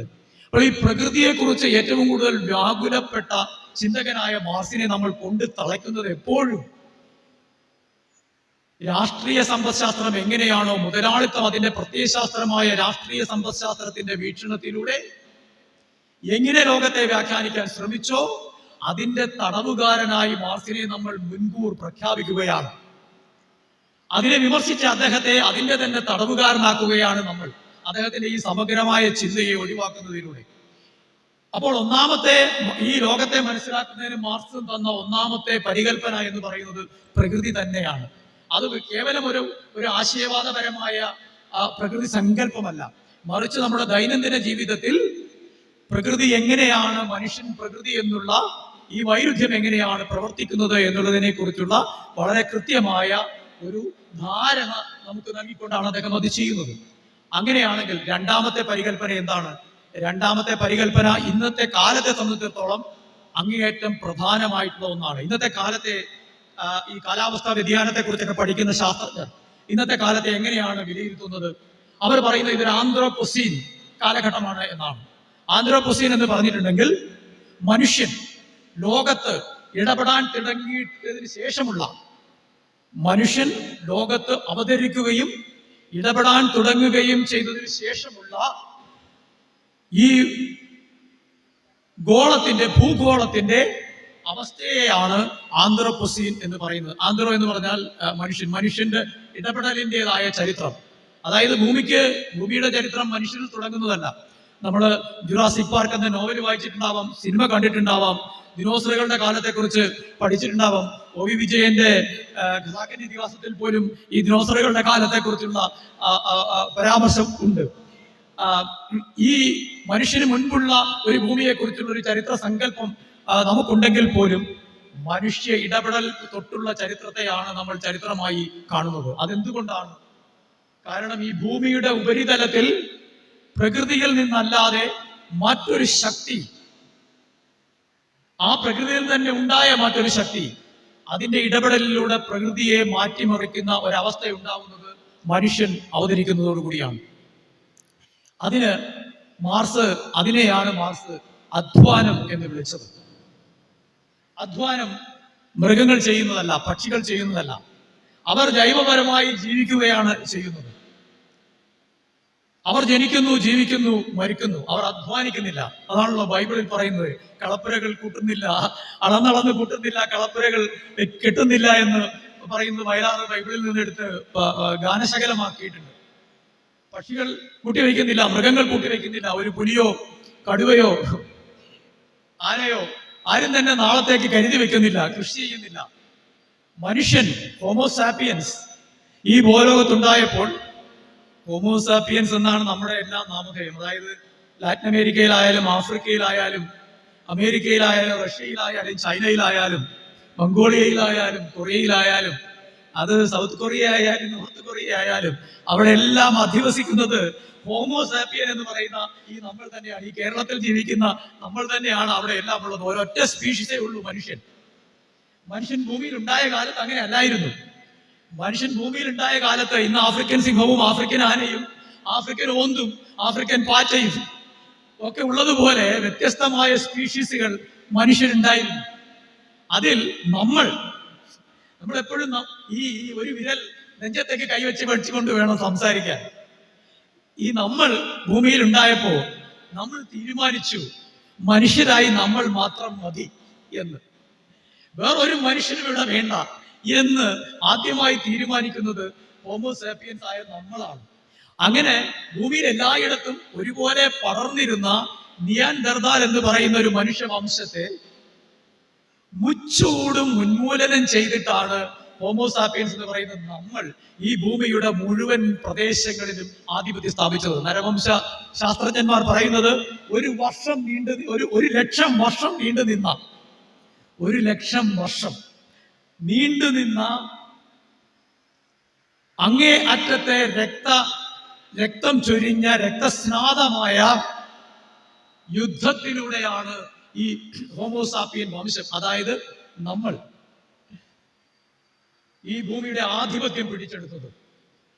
നിയാൻഡർതാൽ എന്ന് പറയുന്നത് ചില്ലറക്കാരായിരുന്നില്ല. ഇപ്പോ നരവംശാസ്ത്രജ്ഞന്മാര് നിയാൻഡർതാൽ ഏതാണ്ട് ഹോമോസാപ്പിയൻസിനൊപ്പം തന്നെ സാങ്കേതിക വികാസവും ഭൗതിക വികാസവും കലയും പോലും സ്വാംശീകരിച്ചിരുന്ന ഒരു വിഭാഗമാണ് എന്ന് ചില ഗുഹാചിത്രങ്ങളുടെയൊക്കെ അടിസ്ഥാനത്തിൽ ആധുനിക നരവംശ ശാസ്ത്രജ്ഞന്മാർ കണ്ടെത്തിയിരിക്കുകയാണ്. ചില്ലറക്കാരായിരുന്നില്ല നിയാൻഡർതാൽ. നമ്മളെ പോലെ കുടുംബമായി കഴിഞ്ഞിരുന്ന, കുടുംബത്തിലേക്ക് കടന്നതാണ്. ഒരു സാമൂഹിക ജീവിതത്തിന്റെ ഒരു ഘട്ടത്തിൽ നിന്ന് മറ്റൊരു ഘട്ടത്തിലേക്ക് കടന്ന വിഭാഗമായിരുന്നു ഈ നിയാൻഡർതാൽ വിഭാഗം എന്ന് പറയുന്നത്. അവരെ ഈ ഭൂമുഖത്ത് നിന്ന് മുഴുവൻ അങ്ങേയറ്റം ഹിംസാത്മകമായ ആക്രമണത്തിലൂടെ ഇല്ലാതാക്കിക്കൊണ്ട്, അതായത് ആദ്യത്തെ അപരനാണ് നമ്മളെ നിയാണ്ടർതാൽ. ഈ അപരൻ എന്നൊക്കെ നമ്മൾ വളരെ നിസ്സാരമായി പറഞ്ഞു പോകാറുണ്ട്. നവോത്ഥാന ചിന്തയെ കുറിച്ചാണെങ്കിലും സാമൂഹ്യ ചിന്തയെ കുറിച്ചാണെങ്കിലും ഒക്കെ പറയുമ്പോൾ അപരൻ അപരൻ അപരൻ എന്ന് നമ്മൾ എപ്പോഴും പറയും. ഈ അപരൻ എന്ന് പറയുന്നത് നമ്മൾ ഇവിടെ ഉണ്ടായത് നമ്മുടെ ഒരേ ഒരു അപരനെ, നിയാണ്ടർതാലിനെ, അന്നത്തെ നിയാണ്ടർതാലിനെ പൂർണ്ണമായും ഇല്ലായ്മ ചെയ്തുകൊണ്ടാണ്. അപ്പോൾ ആ ഘട്ടം മുതൽ ഇവിടെ മനുഷ്യന്റെ ഇടപെടൽ പ്രകൃതിയിൽ ഈ ഭൂഗോളത്തിൽ ഉണ്ടാവുന്നുണ്ട്. അങ്ങനെ ഉണ്ടായ അതിന്റെ അടിസ്ഥാനത്തിൽ വന്ന മാറ്റം എന്ന് പറയുന്നത് അതാണ് ഈ അധ്വാനം എന്ന് പറയുന്നത്. മനുഷ്യൻ അധ്വാനിക്കുന്നു. മാർക്സ് വളരെ വളരെ ലളിതമായി ഇത് പറഞ്ഞിട്ടുണ്ട്. ഇപ്പോ അധ്വാനം എന്ന് പറഞ്ഞാൽ എന്താണ്? അധ്വാനം എന്ന് പറഞ്ഞാൽ ഈ കായികാധ്വാനം എന്നുള്ള അർത്ഥം മാത്രമല്ല. അധ്വാനം എന്ന് പറഞ്ഞാൽ അത് ഭാവനയാണ്. ഭാവനയില്ലാതെ അധ്വാനിക്കാൻ പറ്റില്ല. ഒരു തെങ്ങിന് തടമെടുക്കണമെങ്കിൽ അതിനൊരു ഭാവന ഉണ്ടായിരിക്കണം, അല്ലാതെ പോയി തെങ്ങിന് തടമെടുക്കാൻ പറ്റില്ല. സാധാരണ ഒരു മനുഷ്യനോട് പോയാൽ തെങ്ങിന് തടമെടുക്കാൻ പറഞ്ഞാൽ എടുക്കാൻ പറ്റൂ. അതിനെപ്പറ്റി ഒരു ധാരണ ഉണ്ടാവണം, എന്താണ് തടം എന്നുള്ളതിനെ കുറിച്ച് ഒരു ആശയം ഉണ്ടാവണം. വെള്ളമൊഴിച്ചാൽ നിൽക്കണമെന്ന് അറിയണം, മണ്ണ് ഇളകണമെന്ന് അറിയണം, കൃഷിയെപ്പറ്റി എന്തെങ്കിലും അടിസ്ഥാന ധാരണ ഉണ്ടായിരിക്കണം, അല്ലാതെ തടമെടുക്കാൻ പറ്റില്ല. അപ്പൊ തടമെടുക്കുക എന്ന് പറയുന്ന ഒരു അധ്വാനമാണെങ്കിൽ അധ്വാനത്തിന് ഒരു ഭാവന ഉൾച്ചേർന്നിട്ടുണ്ട്. ഈ ഭാവന ഇല്ലാതെ മനുഷ്യന് ഒന്നും തന്നെ സൃഷ്ടിക്കാൻ സാധിക്കില്ല. മാർക്സ് പറയുന്ന ഉദാഹരണം ചിലന്തിയുടേതാണ്. ചിലന്തി വല കെട്ടുന്നുണ്ട്. സച്ചിദാനന്ദൻ മാഷ്ടർ ഒരു കവിതയുണ്ടല്ലോ, തത്തകൾ ലോകത്തിൽ എല്ലായിടത്തും ഒരേ ഭാഷ സംസാരിക്കുന്നു എന്ന്. തത്തകൾ എല്ലായിടത്തും ഒരേ ഭാഷ സംസാരിക്കുന്നു എന്ന് പറയുന്നത് അതിശോക്തിയാണെങ്കിൽ പോലും ചിലന്തികൾ എല്ലായിടത്തും ഒരേ വലയാണ് കിട്ടുന്നത്. തത്തയുടെ ഭാഷ നമുക്കറിയില്ല, ചിലന്തി വല നമ്മൾ കണ്ടിട്ടുണ്ട്. ചിലന്തി ലോകത്ത് എല്ലായിടത്തും ഒരേ വലയാണ് കിട്ടുന്നത്. ഞാനൊരു വല കെട്ടിക്കളയാം, അത് നല്ല ഭംഗിയിലുള്ള ഒരു വലയാവട്ടെ എന്ന് മുൻകൂട്ടി തീരുമാനിച്ചിട്ടല്ല ചിലന്തി വല കിട്ടുന്നത്. അത് അതിന്റെ നൈസർഗികമായ ജൈവമായ ജീവിതത്തിന്റെ അനുബന്ധമാണ് ആ വല. നമ്മൾ പറയാറുണ്ട് ഇരയെ പിടിക്കാൻ വേണ്ടി കെട്ടിവെച്ചിരിക്കുന്നതാണ് എന്ന്. ആയിരിക്കാം, അത് പക്ഷെ നൈസർഗികമായ ഇരപിടുത്തമാണ്. അല്ലാതെ നേരത്തെ ഇവിടെ ഒരു ചിലന്തി ഉണ്ടായിരുന്നല്ലോ, അവളോ അവനോ കെട്ടിയ വലയേക്കാൾ മെച്ചപ്പെട്ട ഒരു വല നമ്മൾ കെട്ടിയേക്കാം എന്ന് വിചാരിച്ച് ഒരു ചിലന്തി വല കെട്ടാൻ പോകുന്നില്ല. നമ്മുടെ അടുത്ത ജംഗ്ഷനിൽ നടന്ന ഓണാഘോഷം വളരെ നന്നായിരുന്നു. നമ്മുടെ അത്തക്കൂടൽ മത്സരം അതിനേക്കാൾ കേവമായിരിക്കണം എന്ന് വിചാരിച്ച് ഈ മുഖഭിമാനത്തോടു കൂടി, നമുക്ക് ദേശാഭിമാനം പോലെ തന്നെ മുഖഭിമാനം ഉണ്ടല്ലോ, നമ്മുടെ മുക്കിലായിരിക്കണം, നമ്മുടെ കോളേജിലായിരിക്കണം, നമ്മുടെ സ്കൂളിലായിരിക്കണം, നമ്മുടെ പഞ്ചായത്തിനായിരിക്കണം, നമ്മുടെ താലൂക്കിനായിരിക്കണം, നമ്മുടെ ജില്ലയ്ക്കായിരിക്കണം, നമ്മുടെ സംസ്ഥാനത്തിനായിരിക്കണം. ഇങ്ങനെയാണ് നമ്മുടെ ചിന്ത പോകുന്നത്. ഇങ്ങനെ ചിന്തിച്ചിട്ടല്ല ചിലന്തി വല കെട്ടുന്നത്. പക്ഷെ ഒരു ആർക്കിടെക്ട് ഭവനം നിർമ്മിക്കുന്നത് നിരന്തരമായ ഭാവനകളുടെ അടരുകളിൽ കൂടി കടന്നുപോയിട്ടാണ് എന്ന് മാർക്സ് ഒരു താരതമ്യം നടത്തുന്നുണ്ട്. അതാണ് അധ്വാനം എന്ന് പറയുന്നത്. മാർക്സത്തെ മനസ്സിലാക്കാനുള്ള രണ്ടാമത്തെ പ്രധാനപ്പെട്ട പരികൽപ്പന എന്ന് പറയുന്നത് അതുകൊണ്ട് അധ്വാനമാണ്. അധ്വാനത്തിലൂടെയാണ് നമ്മൾ മൂല്യം സൃഷ്ടിക്കുന്നത്. ഇത് രണ്ടുമായാൽ ഏതാണ്ട് മാർക്സിസത്തിന്റെ ഒരു പകുതി മുക്കാലും നമ്മൾ കടന്നു കഴിഞ്ഞിരിക്കുന്നു. എന്നാൽ പകുതി മുക്കാലുമേ നമ്മൾ കടക്കുന്നുള്ളൂ. മൂന്നാമത് ഒരു പരികൽപ്പന കൂടി ഉണ്ട്. ആ പരികൽപ്പന വരുമ്പോഴാണ് മാർക്സിസം ആകുന്നത്. അതുവരെ പ്രകൃതിയെക്കുറിച്ചുള്ള മനുഷ്യനെക്കുറിച്ചുള്ള വളരെ ഉദാത്തമായ ഒരു വീക്ഷണം മാത്രമാണ് മാർക്സിസം. ഹ്യൂമനിസം എന്ന് പറയാവുന്ന ഒന്നിൽ ഒതുങ്ങി നിൽക്കുന്നതാണ്. അതിനപ്പുറത്തേക്ക് മാർക്സ് പോകുന്നത് മാർക്സ് മൂന്നാമത് കൊണ്ടുവരുന്ന പരികൽപ്പന കൊണ്ടാണ്. ഈ മൂന്ന് പരികൽപ്പനകൾ ഉണ്ടെങ്കിൽ മാർക്സിസമായി എന്നെ സംബന്ധിച്ചോളം അത് ഉടമസ്ഥത എന്നതാണ്. അധ്വാനവും പ്രകൃതിയും ഉണ്ട്. നമുക്ക് എന്ത് വേണമെങ്കിലും ഉത്പാദിപ്പിക്കാം ഈ അധ്വാനത്തിലൂടെ. ആന്ത്രോപോസീൻ സംസ്കാരത്തിൽ നമുക്ക് എന്തും നിർമ്മിക്കാം. പക്ഷെ അങ്ങനെ നമ്മൾ നിർമ്മിക്കുന്നത് കേവലമായ ഒരു നിർമ്മാണ പ്രക്രിയയല്ല, മറിച്ച് അത് ഈ പ്രകൃതി വിഭവങ്ങളുടെ മേലും അധ്വാനത്തിന്റെ മേലും നമ്മൾ കൃത്രിമമായി ഉണ്ടാക്കിയിട്ടുള്ള ഒരു സാമൂഹിക ബന്ധത്തിന്റെ അടിസ്ഥാനത്തിലാണ്. ആ സാമൂഹിക ബന്ധം എന്ന് പറയുന്നതാണ് ഈ ഉടമസ്ഥത എന്ന് പറയുന്നത്. അപ്പോൾ മൂന്ന് പരികൽപ്പനയേ ഉള്ളൂ മാർക്സത്തെ സംബന്ധിച്ചിടത്തോളം. അതിന്റെ ഏറ്റവും വിപ്ലവാത്മകമായ ഒരു സംയോജനമാണ് മാർക്സ് നടത്തുന്നത്. അതിന്റെ ഏറ്റവും വിപ്ലവാത്മകമായ ഒരു വ്യാഖ്യാനമാണ് മാർക്സ് നടത്തുന്നത്. പ്രകൃതി, മനുഷ്യാധ്വാനം. ബൈബിളിൽ പറയുന്നുണ്ട് in the beginning it was word എന്ന്. യഥാർത്ഥത്തിൽ മാർക്സ് പറയുന്നത് in the beginning it was labour എന്നാണ്. കാരണം ലേബർ ഉണ്ടാകുന്നതോടുകൂടിയേ മൂല്യം ഉണ്ടാകുന്നുള്ളൂ. അല്ലെങ്കിൽ നമ്മൾ ഭക്ഷണം തേടുന്നു, ഭക്ഷണം കഴിക്കുന്നു, കിടന്നുറങ്ങുന്നു, പിറ്റേ ദിവസം വേറൊരു സ്ഥലത്ത് പോയി ഫുഡ് ഗ്യാദർ ചെയ്യുന്നു, ആ ഫുഡ് കഴിക്കുന്നു, കിടന്നുറങ്ങുന്നു. അധ്വാനത്തിലൂടെ നമ്മൾ മൂല്യം സൃഷ്ടിച്ചതോടുകൂടി അങ്ങനെ സൃഷ്ടിച്ച് നമുക്ക് ജീവിക്കാം. പക്ഷേ അങ്ങനെ ജീവിച്ചപ്പോൾ അതിന് ഉടമസ്ഥത എന്ന് പറയുന്ന ഒരു സങ്കല്പം കൂടി വരുന്നു. ആ ഉടമസ്ഥത എന്ന് പറയുന്ന സങ്കല്പം ഈ പ്രകൃതിയും മനുഷ്യനും തമ്മിലുള്ള ബന്ധത്തെ നിയന്ത്രിക്കുന്ന ഏറ്റവും പ്രധാനപ്പെട്ട സാമൂഹിക ബന്ധമാവുകയും അതിൻ്റെ നിലനിൽപ്പിന് വേണ്ടി മനുഷ്യൻ ഭരണകൂടത്തെ കണ്ടെത്തുകയും ചെയ്യുന്നു. അത് ഉടമസ്ഥത എന്തുമാവട്ടെ, ആ ഉടമസ്ഥത നിലനിൽക്കുന്നതിന് വേണ്ടി. അതുകൊണ്ടാണ് ഞാൻ എപ്പോഴും പറയാറുള്ള ഒരു കാര്യമുണ്ട്, ലോകത്ത് ഏറ്റവും കൂടുതൽ കാലം നിലനിന്ന, ഇന്നും നിലനിൽക്കുന്ന സാമൂഹിക രൂപം എന്ന് പറയുന്നത് മൊണാർക്കിയാണ്, രാജഭരണമാണ്. അത് ഒരു ട്രൈബൽ ചിഫ്റ്റനിൽ തുടങ്ങി ഇന്നത്തെ ജനാധിപത്യ ഭരണത്തിന്റെ കാലഘട്ടം വരെയാണെങ്കിലും ഈ രാജാവ് എന്ന പരികല്പന ചരിത്രത്തിൽ ഏറ്റവും കൂടുതൽ നിലനിന്നിട്ടുള്ള ഒന്നാണ്. ഏറ്റവും ആദ്യം ആരംഭിച്ച ഭരണകൂട രൂപത്തിന്, ഈ ട്രൈബൽ ചീഫ്റ്റൻ എന്ന് പറയുന്ന ഈ രൂപത്തിന് രാജാവിന്റെ സ്വഭാവമുണ്ട്. ഇന്നത്തെ നമ്മുടെ ഭരണകർത്താക്കളിലേക്ക് വരെ എത്തിയാൽ രാജാവ് എന്ന് പറയുന്ന സങ്കല്പം പൂർണ്ണമായിട്ട് മാഞ്ഞു പോയിട്ടില്ല. ഒരു നേതാവിനെ നമ്മൾ എടുത്തു കഴിഞ്ഞാൽ, രാജാവും നേതാവ് എന്ന് പറഞ്ഞ് നമുക്കൊരു ലേഖനം എഴുതിയിട്ടുണ്ട്. പ്രത്യേകിച്ചൊരു നേതാവിൻ്റെയും വിമർശനമല്ല, മറിച്ച് ഈ നേതാവ് എന്നുള്ള നമ്മുടെ സങ്കല്പം. നമ്മൾ എപ്പോഴും ആരെയാണ് വിമർശിക്കുക? രാജാവിനെ പോലെ പെരുമാറുന്നു എന്ന് പറഞ്ഞൊരു നേതാവിനെ നമുക്ക് വിമർശിക്കാൻ എളുപ്പമാണ്. പക്ഷേ ഈ നേതാവ് എന്നുള്ള സങ്കല്പം അദ്ദേഹം കൊണ്ടുവന്നതല്ല, നമ്മൾ ഈ വിമർശിക്കുന്ന വ്യക്തി കൊണ്ടുവന്നതല്ല. അദ്ദേഹം നേതാവാകാനുള്ള ഒരു സാമൂഹിക സാഹചര്യം നമ്മുടെ രാഷ്ട്രീയ വ്യവസ്ഥയിൽ ഉള്ളത് കൊണ്ടാണ്. ഇതാണ് എപ്പോഴും മാർക്സ് പറയുന്നത്. നിങ്ങൾ എവിടെ നിന്ന് ചിന്തിക്കണമെന്നാണ് മാർക്സ് പറയുന്നത്. മാർക്സാണ് ഈ ഉപരിഘടന അടിത്തറ എന്നുള്ളൊരു പരികല്പന കൊണ്ടുവരുന്നത്. അതില് അദ്ദേഹം എന്തുകൊണ്ടാണ് ഇപ്പൊ നമ്മൾ നമ്മുടെ സ്വത്ത് വിൽക്കാൻ പോകുന്നു. നമ്മുടെ സ്വത്ത് വിൽക്കാൻ പോകുമ്പോൾ സ്വാഭാവികമായിട്ട് എന്താ സംഭവിക്കുക? അത് നമ്മുടെ സ്വത്തായതുകൊണ്ട് നിലവിലുള്ള നിയമം അനുസരിച്ച് നമുക്കത് വിൽക്കാം. നമ്മൾ അങ്ങനെ അത് വിൽക്കുമ്പോൾ ഒരാൾ പറയുകയാണ്, നിങ്ങൾക്ക് ഇത് വിൽക്കാൻ പറ്റില്ല, ഇത് എനിക്കും കൂടി അവകാശപ്പെട്ടതാണ് എന്ന് പറയുന്നു. അപ്പൊ നിങ്ങൾ കോടതിയിൽ പോകുന്നു, കോടതി നിയമം പരിശോധിക്കുന്നു, ഇതിന്റെ ചരിത്രം പരിശോധിക്കുന്നു. കോടതി പറയുന്നു, ഇല്ല, ഈ അവകാശവാദം ഉന്നയിച്ച ആളിനെ ഇതിൽ ഉടമസ്ഥതയില്ല, മറ്റേ ആളിനാണുള്ളത്, അയാൾക്കെന്ന് വിൽക്കാം. അപ്പൊ നമ്മൾ പറയുന്നു കോടതി നമ്മളെ രക്ഷിച്ചു. മാർക്സ് പറയുന്നു, അല്ല, ഈ രക്ഷ കിട്ടാൻ വേണ്ടി നിങ്ങൾ ഉണ്ടാക്കിയ സാധനമാണ് കോടതി, അല്ലാതെ കോടതി നിങ്ങളെ രക്ഷിക്കുകയല്ല.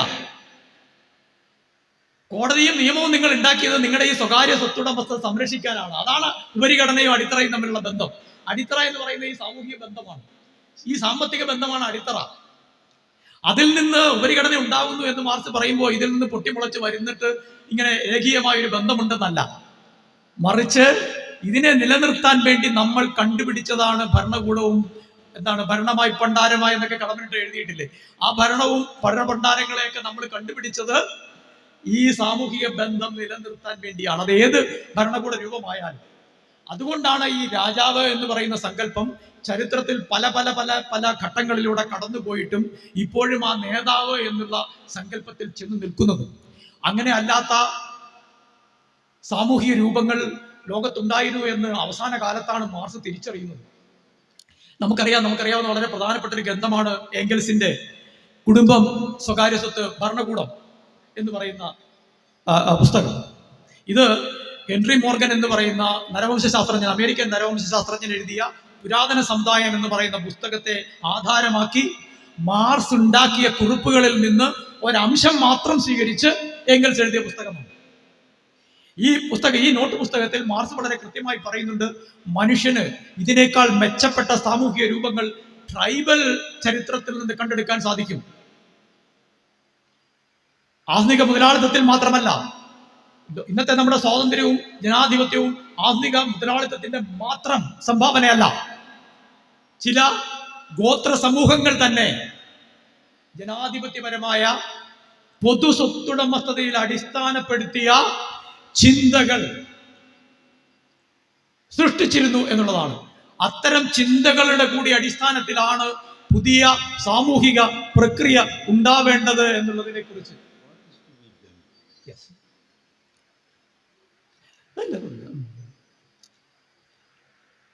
എന്ന് മാർക്സ് വളരെ കൃത്യമായിട്ട് പറയുന്നുണ്ട്. അപ്പൊ അദ്ദേഹം ചോദിച്ച ഒരു ചോദ്യം എന്ന് പറയുന്നത് വളരെ പ്രസക്തമായ ഒരു ചോദ്യമാണ് അദ്ദേഹം എൻ്റെ ചെവിയിൽ ചോദിച്ചിട്ട് പോയത്. ഇതൊക്കെ വളരെ എന്താ പറയുക, അങ്ങേയറ്റത്തെ സൗഭാഗ്യങ്ങളാണ്. നമ്മളൊരു പ്രഭാഷണം നടത്തിക്കൊണ്ടിരിക്കുമ്പോൾ ആ പ്രഭാഷണത്തിനൊരു മാർഗനിർദ്ദേശം കിട്ടുക എന്ന് പറയുന്നത് നിസ്സാരമായിട്ടുള്ള കാര്യമല്ല. അതൊരു പക്ഷേ ചിലപ്പോൾ കേരളത്തിൽ മാത്രം സംഭവിക്കുന്ന ഒരു പ്രതിഭാസം കൂടി ആയിരിക്കും. വളരെ നന്ദി പ്രിയപ്പെട്ട സുഹൃത്തെ. അദ്ദേഹം എന്നോട് ചോദിച്ചത് ലെനിൻ എഴുതിയ ഒരു പുസ്തകത്തിന്റെ പേര് ആണ് അദ്ദേഹം എൻ്റെ ചെവിയിൽ മന്ത്രിച്ചിട്ട് പോയത്. ശരിയല്ലേ? അത് what is to be done എന്നാണ്. അതാണ് നമ്മൾ ഉന്നയിക്കുന്ന കാതലായ ചോദ്യം. ഈ നവഭൗതികവാദമായാലും മാർക്സിസമായാലും അതിൽ ഉൾച്ചേർന്നിട്ടുള്ള ഏറ്റവും അടിസ്ഥാനപരമായ ചോദ്യം ആ സുഹൃത്ത് ചോദിച്ച ചോദ്യമാണ്, what is to be done. പക്ഷേ ആ what is to be done എന്ന ചോദ്യത്തിന് ഒരു ഉത്തരമല്ല, ഉത്തരം ഒന്നല്ല, ഉത്തരം പലതാണ് എന്നിടത്താണ് പ്രശ്നം ഉണ്ടാവുന്നത്. ലെനിന് വളരെ നിസ്സാരമായി what is to be done എന്ന് ചോദിക്കുമ്പോൾ അദ്ദേഹത്തിന്റെ പോളിറ്റ് ബ്യൂറോയോട് ചോദിക്കുകയാണ്, അദ്ദേഹത്തിന്റെ തൊഴിലാളി സഖാക്കളോട് ചോദിക്കുകയാണ്. അദ്ദേഹം അതിനൊരു ഉത്തരം പറയുന്നുമുണ്ട്. ചോദ്യവും ഉത്തരവും അടങ്ങിയിട്ടുള്ള ഒന്നാണ് ലെനിന്റെ ഈ what is to be done എന്ന് പറയുന്നത്. ഞാൻ അതിനെക്കുറിച്ച് എഴുതിയിട്ടുണ്ട്. ഈ what is to be done എന്ന് പറയുന്നത് യഥാർത്ഥത്തിൽ അദ്ദേഹത്തിന്റെ സ്വന്തമല്ല. ആ തലക്കെട്ട് ചെർണോസ്കി എന്ന് പറയുന്ന വേറൊരു നോവലിസ്റ്റിന്റെ നോവലിൽ നിന്ന് അദ്ദേഹം കടമെടുത്ത ഒരു പേരാണത്. നമ്മൾ അതിനെക്കുറിച്ചൊന്നും എൻ്റെ വിശദമായ ഇതിലേക്ക് ഞാൻ ഇപ്പൊ കടക്കുന്നില്ല. മാർക്സ് എപ്പോഴും ലെനിനെ പോലുള്ളവരൊക്കെ ചിന്തിക്കുന്ന കുറെ കൂടെ സങ്കീർണമായിട്ടാണ്, ലളിതമായ ചിന്തയല്ല. ഇതിൽ ഏറ്റവും പ്രധാനപ്പെട്ട ഒരു കാര്യം എന്ന് പറയുന്നത്, നമ്മൾ എത്തിച്ചേർന്നിരിക്കുന്ന ഇന്നത്തെ ഈ ലോകം, ഈ ആന്ത്രോപോസീൻ എന്ന് പറയുന്ന ഈ ലോകത്തിന്റെ ഒരു യാഥാർത്ഥ്യം, ആ യാഥാർത്ഥ്യത്തെ പൂർണ്ണമായും തിരിച്ചറിയണമെങ്കിൽ മാർക്സിസത്തെ മാത്രമല്ല, മാർക്സുമായി ബന്ധപ്പെട്ട് വികസിച്ച അനുബന്ധ ചിന്താ പദ്ധതികളിൽ നിന്ന് കൂടി ധീരമായി സ്വാംശീകരിക്കാനുള്ള ഉച്ഛൃംഖലത്വം നമ്മൾ കാണിക്കേണ്ടതുണ്ട് എന്നുള്ളതാണ്. എന്ത് ചെയ്യണം എന്ന ചോദ്യത്തിന്റെ ആദ്യത്തെ പടി, അതിന്റെ ആദ്യത്തെ പടി എന്ന് പറയുന്നത് മാർക്സിസവുമായി ബന്ധപ്പെട്ട് വികസിച്ച അനുബന്ധ ചിന്താധാരകളിൽ നിന്ന് സ്വാംശീകരിക്കാൻ ശ്രമിക്കുക എന്നുള്ളതാണ്. നവഭൗതികവാദത്തിന്റെ ഒരു പ്രധാന പ്രത്യേകത എന്താണ്? അത് മാർക്സിസത്തോട് അല്പം കുറച്ചു മാത്രം സൗഹൃദരഹിതമായി പെരുമാറുന്ന ഒരു ഭാഗമുണ്ടെങ്കിൽ അത് ഈ അധ്വാനവുമായി ബന്ധപ്പെട്ടതാണ്. മാർക്സിനെ സംബന്ധിച്ചോളം ഞാൻ പറഞ്ഞു 3 പരികൽപ്പനകളേ ഉള്ളൂ: പ്രകൃതി, അധ്വാനം, ഉടമസ്ഥത. ഇതിൽ ഈ അധ്വാനത്തെയും ഉടമസ്ഥതയെയും മാറ്റി നിർത്തുന്നുണ്ട് നവഭൗതികവാദം.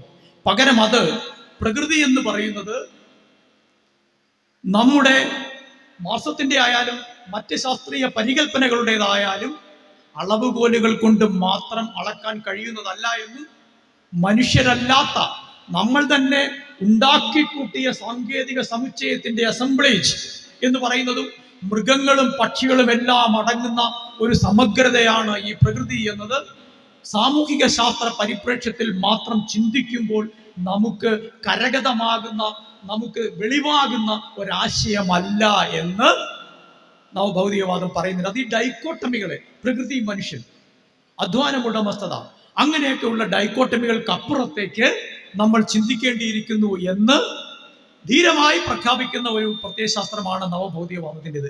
നവഭൗതികവാദത്തെ സംബന്ധിച്ചോളം എനിക്ക് ഏറ്റവും ശ്രദ്ധേയമായി തോന്നിയ ഒരു കാര്യം, അതിൻ്റെ പ്രയോക്താക്കളെല്ലാം, അതിൻ്റെ കൂടുതൽ ചിന്തകൾ വികസിപ്പിച്ചവരെല്ലാം അവർ മാർക്സിസ്റ്റുകൾ കൂടിയാണ്. പക്ഷെ മാർക്സിസ്റ്റുകൾ കൂടി ആണെങ്കിലും ഇന്ന് ഈ വേദിയിൽ ഇല്ലാത്തവരാണ്, സ്ത്രീകളാണ്. Elizabeth Grosz, Donna Haraway, Jane Bennett,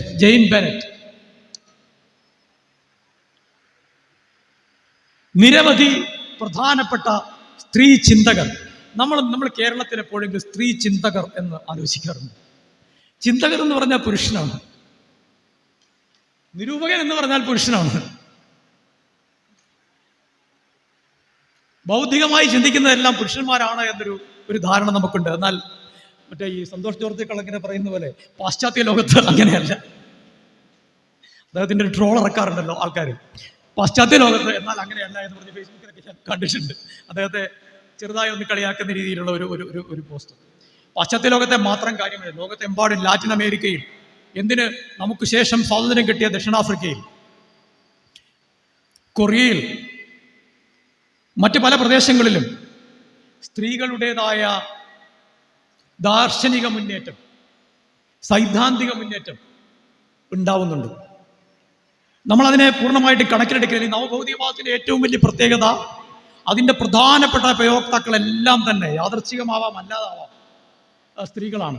അവർ ചോദിക്കുന്നത് ഈ മനുഷ്യൻ എന്ന് പറയുന്ന ഈ പരികല്പന ഉന്തി ഉന്തി ഉന്തി ഉന്തി നിങ്ങൾ എത്ര കാലം മുന്നോട്ട് പോകും എന്നാണ്. മനുഷ്യൻ എന്ന പരികല്പന അവസാനിച്ച് കഴിഞ്ഞില്ലേ? മനുഷ്യൻ എന്ന പരികല്പനയിൽ ഈ ഒരു മാസ്കുലിൻ, ഈ ഒരു പുരുഷ ആധിപത്യത്തിൻ്റെത് മാത്രമായ സത്ത കുത്തി നിറച്ച് ഈ ചക്കടാ വണ്ടി എത്ര കാലം നിങ്ങൾ ഉന്തി മുന്നോട്ട് കൊണ്ടുപോകും എന്ന് ഈ സ്ത്രീ ചിന്തകർ ചോദിക്കുന്നുണ്ട്. അവർ എന്ത് ചെയ്യണമെന്ന് ചോദിക്കുന്നിടത്ത് അവർ പറയുന്ന ഉത്തരങ്ങൾ സ്വീകരിക്കാൻ ഈ പുരുഷാധിപത്യ സമൂഹം തയ്യാറല്ല. കാരണം അവർ യുദ്ധത്തിനെതിരാണ്. നവഭൗതികവാദം ആ അർത്ഥത്തിൽ യുദ്ധത്തിനെതിരാണ്. കാരണം യുദ്ധം പ്രകൃതിയിൽ ഉണ്ടാക്കുന്ന പ്രശ്നങ്ങളെ കുറിച്ച് നമ്മൾ ആലോചിക്കാറുണ്ട്. നമുക്കിപ്പോൾ ക്വാറി പൊട്ടിക്കുന്നതിനെ കുറിച്ച് വളരെ പെട്ടെന്ന് ആലോചിക്കാം. അതിന് പ്രാധാന്യമില്ലെന്നല്ല ഞാൻ പറയുന്നത്. യുദ്ധം ഏത് പുരുഷ ചിന്തകൻ യുദ്ധം പ്രകൃതിയിൽ ഉണ്ടാക്കുന്ന ആഘാതത്തെക്കുറിച്ച് എഴുതിയിട്ടുണ്ട്? ഏത് പുരുഷ ചിന്തകൻ മൃഗങ്ങളും മനുഷ്യനും തമ്മിൽ ഉണ്ടാവേണ്ട സൗഹൃദത്തെക്കുറിച്ച് എഴുതിയിട്ടുണ്ട്?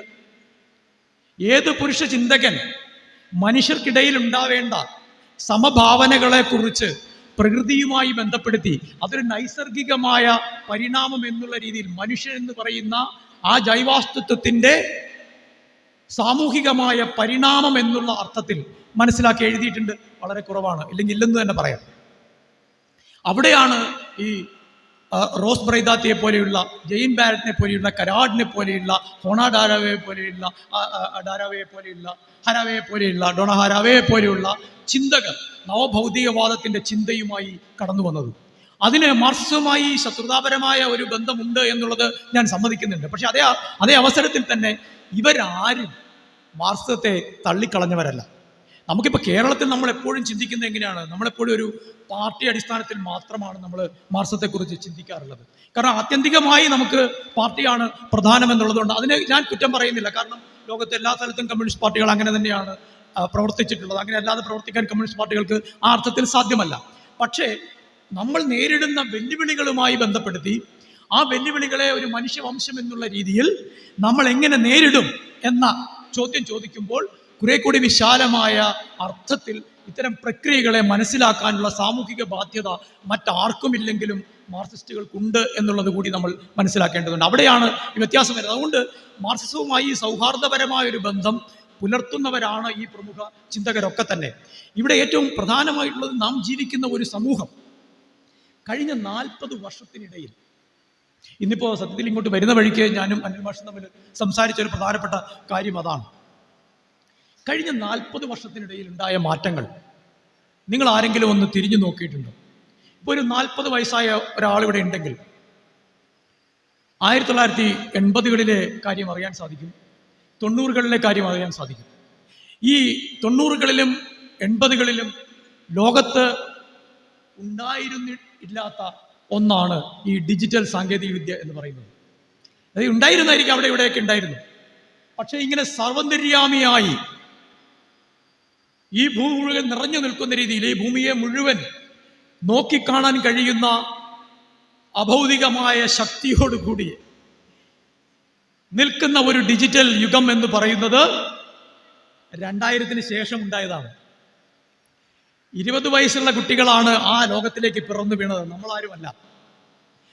മൊബൈൽ ഫോൺ ഇല്ലാത്ത ഒരു ലോകം സങ്കല്പിക്കാൻ സാധിക്കില്ല. ഇപ്പോൾ ഈ ഡിജിറ്റൽ സാങ്കേതിക വിദ്യ വന്നതോടുകൂടി ഈ ലോകത്തിൻ്റെ മുഖം തന്നെ മാറിപ്പോയി. പക്ഷേ ഞാൻ എൻ്റെ പുസ്തകങ്ങളിൽ, എൻ്റെ ലേഖനങ്ങളിൽ പറയാൻ ആഗ്രഹിക്കുന്ന ഒരു കാര്യമുണ്ട്. പോസ്റ്റ് ഹ്യൂമൻ വിചാരലോകങ്ങൾ എന്ന് പറഞ്ഞൊരു പുസ്തകം ഞാൻ എഴുതാൻ ഇടയായി. ആ പുസ്തകത്തിൽ ഞാൻ ഈ കാര്യം വളരെ കൃത്യമായി സൂചിപ്പിക്കുന്നുണ്ട്. ഇന്നത്തെ ഈ ലോകം സൃഷ്ടിച്ചത് മുതലാളിത്തമാണ്. മുതലാളിത്തം അത് സൃഷ്ടിച്ചത് 1970-കൾക്ക് ശേഷമാണ്. 1970-കൾക്ക് ശേഷമാണ് ലോകത്ത് നിയോ ലിബറലിസം എന്ന് പറയുന്ന പ്രത്യയശാസ്ത്രം കടന്നു വന്നത്. അതിനു മുൻപ് അത് ഉണ്ടായിരുന്നില്ല. അതാണ് മാർക്സിസവും നവഭൗതികവാദവും തമ്മിലുള്ള ഏറ്റവും അടിസ്ഥാനപരമായ ബന്ധം. ഈ നിയോ ലിബറൽ മുതലാളിത്തത്തിൻ്റെ ഏറ്റവും ശക്തമായ വിമർശനം നവഭൗതികവാദം മുന്നോട്ട് വെക്കുന്നു എന്നുള്ളതാണ്. ഈ സ്ത്രീകൾ മുന്നോട്ട് വെക്കുന്നു എന്നുള്ളതാണ് മുതലാളിത്തത്തിൻ്റെ ഏറ്റവും ശക്തമായ വിമർശനം. അത് വെറും വിമർശനമല്ല, കാതലായ അതിൻ്റെ ടെക്നോക്രാറ്റിക് രീതികളെക്കുറിച്ച്, നമ്മുടെ എല്ലാം ജീവിതത്തെ സമഗ്രമായി ആവാഹിച്ചെടുത്ത് അതിനെ മറ്റൊന്നാക്കി മാറ്റി തീർക്കുന്ന വിഭീഷണമായ ഈ ഭൗതിക സാഹചര്യത്തെക്കുറിച്ച് ആശങ്കാകുലരായി അവർ എഴുതുന്ന കൃതികളാണ് ഇതെല്ലാം തന്നെ. ന്യൂ ലിബറലിസം എന്ന് പറയുന്നത് നമുക്ക് വെറുതെ ചിരിച്ചു കളയാവുന്ന ഒരു വാക്കല്ല. ഇന്നത്തെ ഈ ഡിജിറ്റൽ സാങ്കേതിക വിദ്യക്ക്, ഇന്നത്തെ ഈ ജനിതക സാങ്കേതിക വിദ്യക്ക് അടിസ്ഥാനമിട്ടത് ന്യൂ ലിബറലിസമാണ്. നോക്കൂ, മുതലാളിത്തത്തിന്റെ ദീർഘവീക്ഷണം. എനിക്കറിയാം, അനിൽ മാഷിന് ഓർമ്മയുണ്ടാവും, നമ്മൾ ഡങ്കൽ ഡ്രാഫ്റ്റിനെതിരെ സമരം ചെയ്തത് 80കളിൽ. ഡങ്കൽ ഡ്രാഫ്റ്റ് എന്ന് പറയുന്നത് ലോക വ്യാപാര സംഘടനയുടെ അടിസ്ഥാന തത്വങ്ങളെ പൂർണ്ണമായും മാറ്റിക്കൊണ്ട് പുതിയ നിയമങ്ങൾ, ലോക വ്യാപാരത്തിൽ പുതിയ നിയമങ്ങൾ കൊണ്ടുവന്നതാണ്. ലോക വ്യാപാരത്തിൽ പുതിയ നിയമങ്ങളും കൊണ്ടുവരുന്നതും നമ്മളും തമ്മിൽ എന്താണ് ബന്ധം? അടിസ്ഥാനപരമായൊരു ബന്ധമുണ്ട്. അതിലവർ മാറ്റിമറിക്കാൻ ശ്രമിച്ചത് അതുവരെ നിലനിന്നിരുന്ന പകർപ്പവകാശ നിയമങ്ങളെയാണ്. അതായത്, ഒരിടത്തൊരു മരുന്ന് കണ്ടുപിടിച്ചാൽ ആ മരുന്ന് ആർക്കും ഉപയോഗിക്കാം എന്നതിനെതിരായി ആ മരുന്ന് ആരാണോ കണ്ടുപിടിച്ചത് ആ വ്യക്തിക്ക് മാത്രം അതിൻ്റെ വില നിശ്ചയിക്കാവുന്ന, അതിൻ്റെ ഉപയോഗം തീരുമാനിക്കാവുന്ന ഒരു പരിപ്രേക്ഷ്യം ലോക മുതലാളിത്തത്തിൽ ഉണ്ടാവണം എന്ന ശാഠ്യം ഉണ്ടായി. ഇന്ത്യയിൽ, ലാറ്റിൻ അമേരിക്കയിൽ, ആഫ്രിക്കയിൽ ഒക്കെ തന്നെ ഇതിനെതിരെ വ്യാപകമായ സമരങ്ങൾ ഉണ്ടായി. നമ്മൾ ആഗോളതലത്തിൽ പരാജയപ്പെട്ട ഒരു ജനതയാണ്, കേരളത്തിൽ മാത്രമല്ല. പക്ഷെ ആ പരാജയപ്പെട്ടത് നമ്മൾ സമരം ചെയ്യാതെയല്ല. എല്ലാ സമരങ്ങളും നമ്മളെ വിജയത്തിൽ കൊണ്ട് എത്തിക്കുന്നില്ല. പകരം നമ്മൾ പരാജയപ്പെട്ടിട്ടുണ്ട്. ആ പരാജയങ്ങളിൽ ഒന്നാണ് ന്യൂ ലിബറലിസത്തിനോട് ഏറ്റുമുട്ടി നമ്മൾ പരാജയപ്പെട്ടത്. ഇന്ന് നമ്മൾ ന്യൂ ലിബറലിസത്തിനെതിരെയുള്ള ആ സമരം തുടരുകയാണ് ചെയ്യുന്നത്. ഈ വളരെ അടുത്ത കാലത്തായി നമ്മുടെ സമൂഹത്തിൽ ഈ ഡിജിറ്റൽ സാങ്കേതിക വിദ്യ വന്നതിന് ശേഷം നമ്മുടെ സമൂഹത്തിന്റെ ഗതിവിഗതികളെ കുറിച്ച് ചിന്തിച്ച മറ്റൊരു ചിന്തകൻ ഒരു കൊറിയൻ ചിന്തകനാണ്. നമ്മളെപ്പോഴും പാശ്ചാത്യ ചിന്തകരെ മാത്രം കാണേണ്ടതില്ല. നമ്മുടെ ഈ ദക്ഷിണാർദ്ധഗോളത്തിൽ നിരവധി ചിന്തകർ ഉണ്ടാവുന്നുണ്ട്, സ്ത്രീ ചിന്തകരെ പോലെ തന്നെ.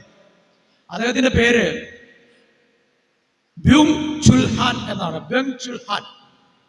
ബെങ് ചുൽ ഹാന്റെ ചില പുസ്തകങ്ങളുണ്ട്. അതിലൊന്ന് ഈ ട്രാൻസ്പെറൻസി സൊസൈറ്റി എന്ന് പറയുന്നത്, ഒന്ന് ബേൺ ഔട്ട് സൊസൈറ്റി എന്ന് പറയുന്നത്. ഇതെല്ലാം തന്നെ, അതുപോലെ തന്നെ സെന്റ് ഓഫ് ടൈം എന്ന് പറയുന്നത് വളരെ പ്രധാനപ്പെട്ട കൃതികളാണ്. ആ കൃതികളിൽ അദ്ദേഹം പറയാൻ ശ്രമിക്കുന്നത്, നമ്മളെ തന്നെ ഇത്രയും കാലം അച്ചടക്കത്തിന് വിധേയമാക്കി നിന്നിരുന്നത് നമുക്ക് നേട്ടങ്ങൾ ഉണ്ടാക്കാൻ വേണ്ടിയാണ്. മുൻപ് കാലങ്ങളിൽ എങ്ങനെയാണെങ്കിൽ അത് ചെയ്യരുത്, ഇത് ചെയ്യരുത്, അത് തെറ്റാണ്, ഇത് തെറ്റാണ് എന്നുള്ള രീതിയിലാണ് നമ്മൾ പറഞ്ഞിരുന്നത്. അതിനുശേഷം ഈ ന്യൂ ലിബറലിസത്തിന്റെ കാലഘട്ടത്തിൽ അത്തരം അതിരുകൾ അതിലംഘിക്കാൻ നമ്മളെ അനുവദിക്കുകയാണ്.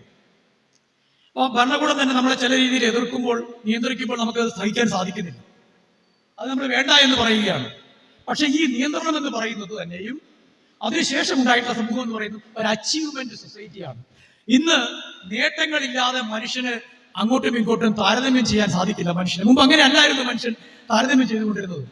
മനുഷ്യനെ മാനുഷികമായ ചില മൂല്യങ്ങളുടെ അടിസ്ഥാനത്തിലാണ് ഒരു മനുഷ്യനെയും മറ്റൊരു മനുഷ്യനെയും നമ്മൾ താരതമ്യം ചെയ്തുകൊണ്ടിരുന്നത്. ഇന്ന് എന്നെയും ബാലന്മാഷയും താരതമ്യം ചെയ്യണമെങ്കിൽ നമ്മളെ രണ്ടുപേരെയും നിർത്തിയിട്ട് നമ്മൾ എന്തൊക്കെ നേട്ടങ്ങൾ നേടി എന്നുള്ളതാണ് അതിന്റെ അടിസ്ഥാനമാക്കുക. അതാണ് ഫേസ്ബുക്ക് ചെയ്യുന്നത്. ഫേസ്ബുക്ക് ലോകത്ത് സൃഷ്ടിച്ചിട്ടുള്ള ഡിപ്രഷൻ എന്ന് പറയുന്നത് ഭീകരമാണ്. കാരണം ഒരാള് ഫേസ്ബുക്ക് തുറക്കുന്നു, ശ്രീജിത്ത് അറക്കൽ ചിരിക്കുകയാണ്. ശ്രീജിത്ത് അറക്കൽ രാവിലെ പോയി ഫേസ്ബുക്ക് തുറക്കുമ്പോൾ കാണുന്നത് എന്താണ്? ധാരാളം കവികൾ, എഴുത്തുകാരെല്ലാം അവർക്ക് കിട്ടിയ നേട്ടങ്ങൾ പ്രഖ്യാപിക്കുന്നു. അപ്പൊ ഇന്ന് എനിക്ക് പ്രഖ്യാപിക്കാൻ ഒന്നുമില്ല എന്നൊരു ചിന്ത സ്വാഭാവികമായി നമ്മുടെ മനസ്സിൽ, ശ്രീജിത്തെ ആലോചിക്കും, നമ്മുടെ മനസ്സിൽ കടന്നു വരില്ലേ? എന്റെ മനസ്സിൽ കടന്നു വരും.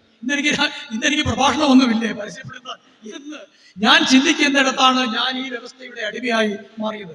നേട്ടമാണ് ആത്യന്തികമായി എന്നെ നിർവചിക്കുന്നത് എന്ന് ഞാൻ ചിന്തിക്കുന്ന അവസ്ഥയിലേക്ക് എന്നെയും നിങ്ങളെയും കൊണ്ടെത്തിച്ചത് ഈ ഡിജിറ്റൽ സമുദായമാണ്. കാരണം രാവിലെ എഴുന്നേറ്റാൽ നമ്മുടെ ഒരു സുഹൃത്ത് ഹണിമൂൺ ആഘോഷിക്കാനായി ഇംഗ്ലണ്ടിൽ പോയിരിക്കുന്നു എന്നുള്ള ചിത്രം ഫേസ്ബുക്കിൽ ഇട്ടിരിക്കുന്നത് കാണുമ്പോൾ നമുക്കെല്ലാം നിരാശ വരികയാണ്. അയ്യോ, എനിക്കിന്നിടാൻ ചിത്രമൊന്നുമില്ലല്ലോ എന്ന്.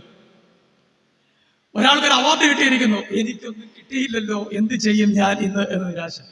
ഫേസ്ബുക്ക് തുറന്നാൽ മനുഷ്യൻ വളരെ വളരെ നിരാശക്കിടയിലാണ് ആ മനുഷ്യന്റെ അവാർഡ് കിട്ടുന്നത്, അല്ലെങ്കിൽ ഒരു പുസ്തകം പ്രകാശിപ്പിക്കപ്പെടുന്നത്, അല്ലെങ്കിൽ ഒരു പ്രഭാഷണത്തിന് പോകുന്നത്. അതിട്ടതാണ് അന്ന് രാവിലെ ഒരു ചെറിയ താൽക്കാലികമായ സന്തോഷത്തിന്. പക്ഷെ ആ താൽക്കാലികമായ സന്തോഷം നിരവധി പേരുടെ മനസ്സിൽ സൃഷ്ടിക്കുന്ന ഡിപ്രഷൻ എന്ന് പറയുന്നത് ഒരു യാഥാർത്ഥ്യമാണ്. ഇത് ബ്യൂങ്കുൽ ചാങ്ങിനെ പോലുള്ള ഹാലിനെ പോലുള്ള ഒരു ചിന്തകൻ വളരെ കൃത്യമായി നിർവചിക്കുകയും ഒരു നേട്ട സമുദായം, അച്ചീവ്മെന്റ് സൊസൈറ്റി എന്നുള്ള തരത്തിലേക്കുള്ള നമ്മുടെ അധപ്പതനത്തെ, അത് നമ്മുടെ ഈ ഒരു സൈക്കിക് പൊളിറ്റിക്സിന്, നമ്മൾ ഇന്ന് ജീവിക്കുന്ന ആർക്കും ഒരു മാർക്സിയൻ പൊളിറ്റിക്സിനുള്ളിലല്ല, നമ്മൾ ജീവിക്കുന്ന ഒരു സൈക്കിക് പൊളിറ്റിക്സിനുള്ളിലാണ്. നമ്മുടെ പാർട്ടി ഏതായാലും, നമ്മൾ CPM ആയാലും CPI ആയാലും കോൺഗ്രസ് ആയാലും സംഘി ആയാലും ആരായാലും നമ്മൾ ജീവിക്കുന്ന ഒരു സൈക്കിക് പൊളിറ്റിക്സിനുള്ളിലാണ്.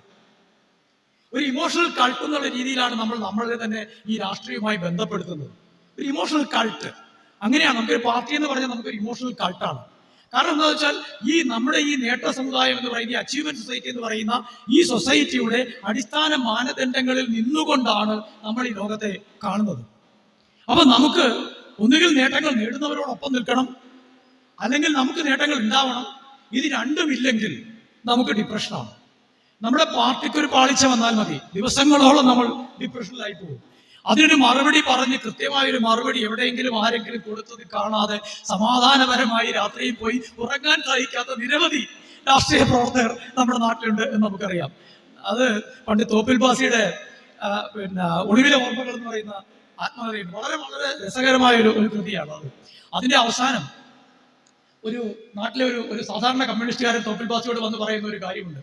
ആ സഖാവേ, നമ്മുടെ ആ പരമേശ്വരൻ നായരില്ലേ, അവൻ നമ്മുടെ പാർട്ടിയെ കുറിച്ച് ഇങ്ങനെ പറഞ്ഞു. അപ്പൊ 57 വിജയത്തിന് ശേഷം നിൽക്കുന്ന സമയമാണ്. അപ്പോ തൊപ്പിൽ ബാസി പറഞ്ഞു, അത് പോട്ടെ, സാരമില്ല. അതെ, ഞാനും അങ്ങനെ വിചാരിച്ചു. പണ്ടാണെങ്കിൽ ഞാൻ പറയുന്നില്ല, ഇപ്പൊ പിന്നെ നമ്മുടെ പാർട്ടിക്ക് അടിയില്ലല്ലോ എന്നാണ്.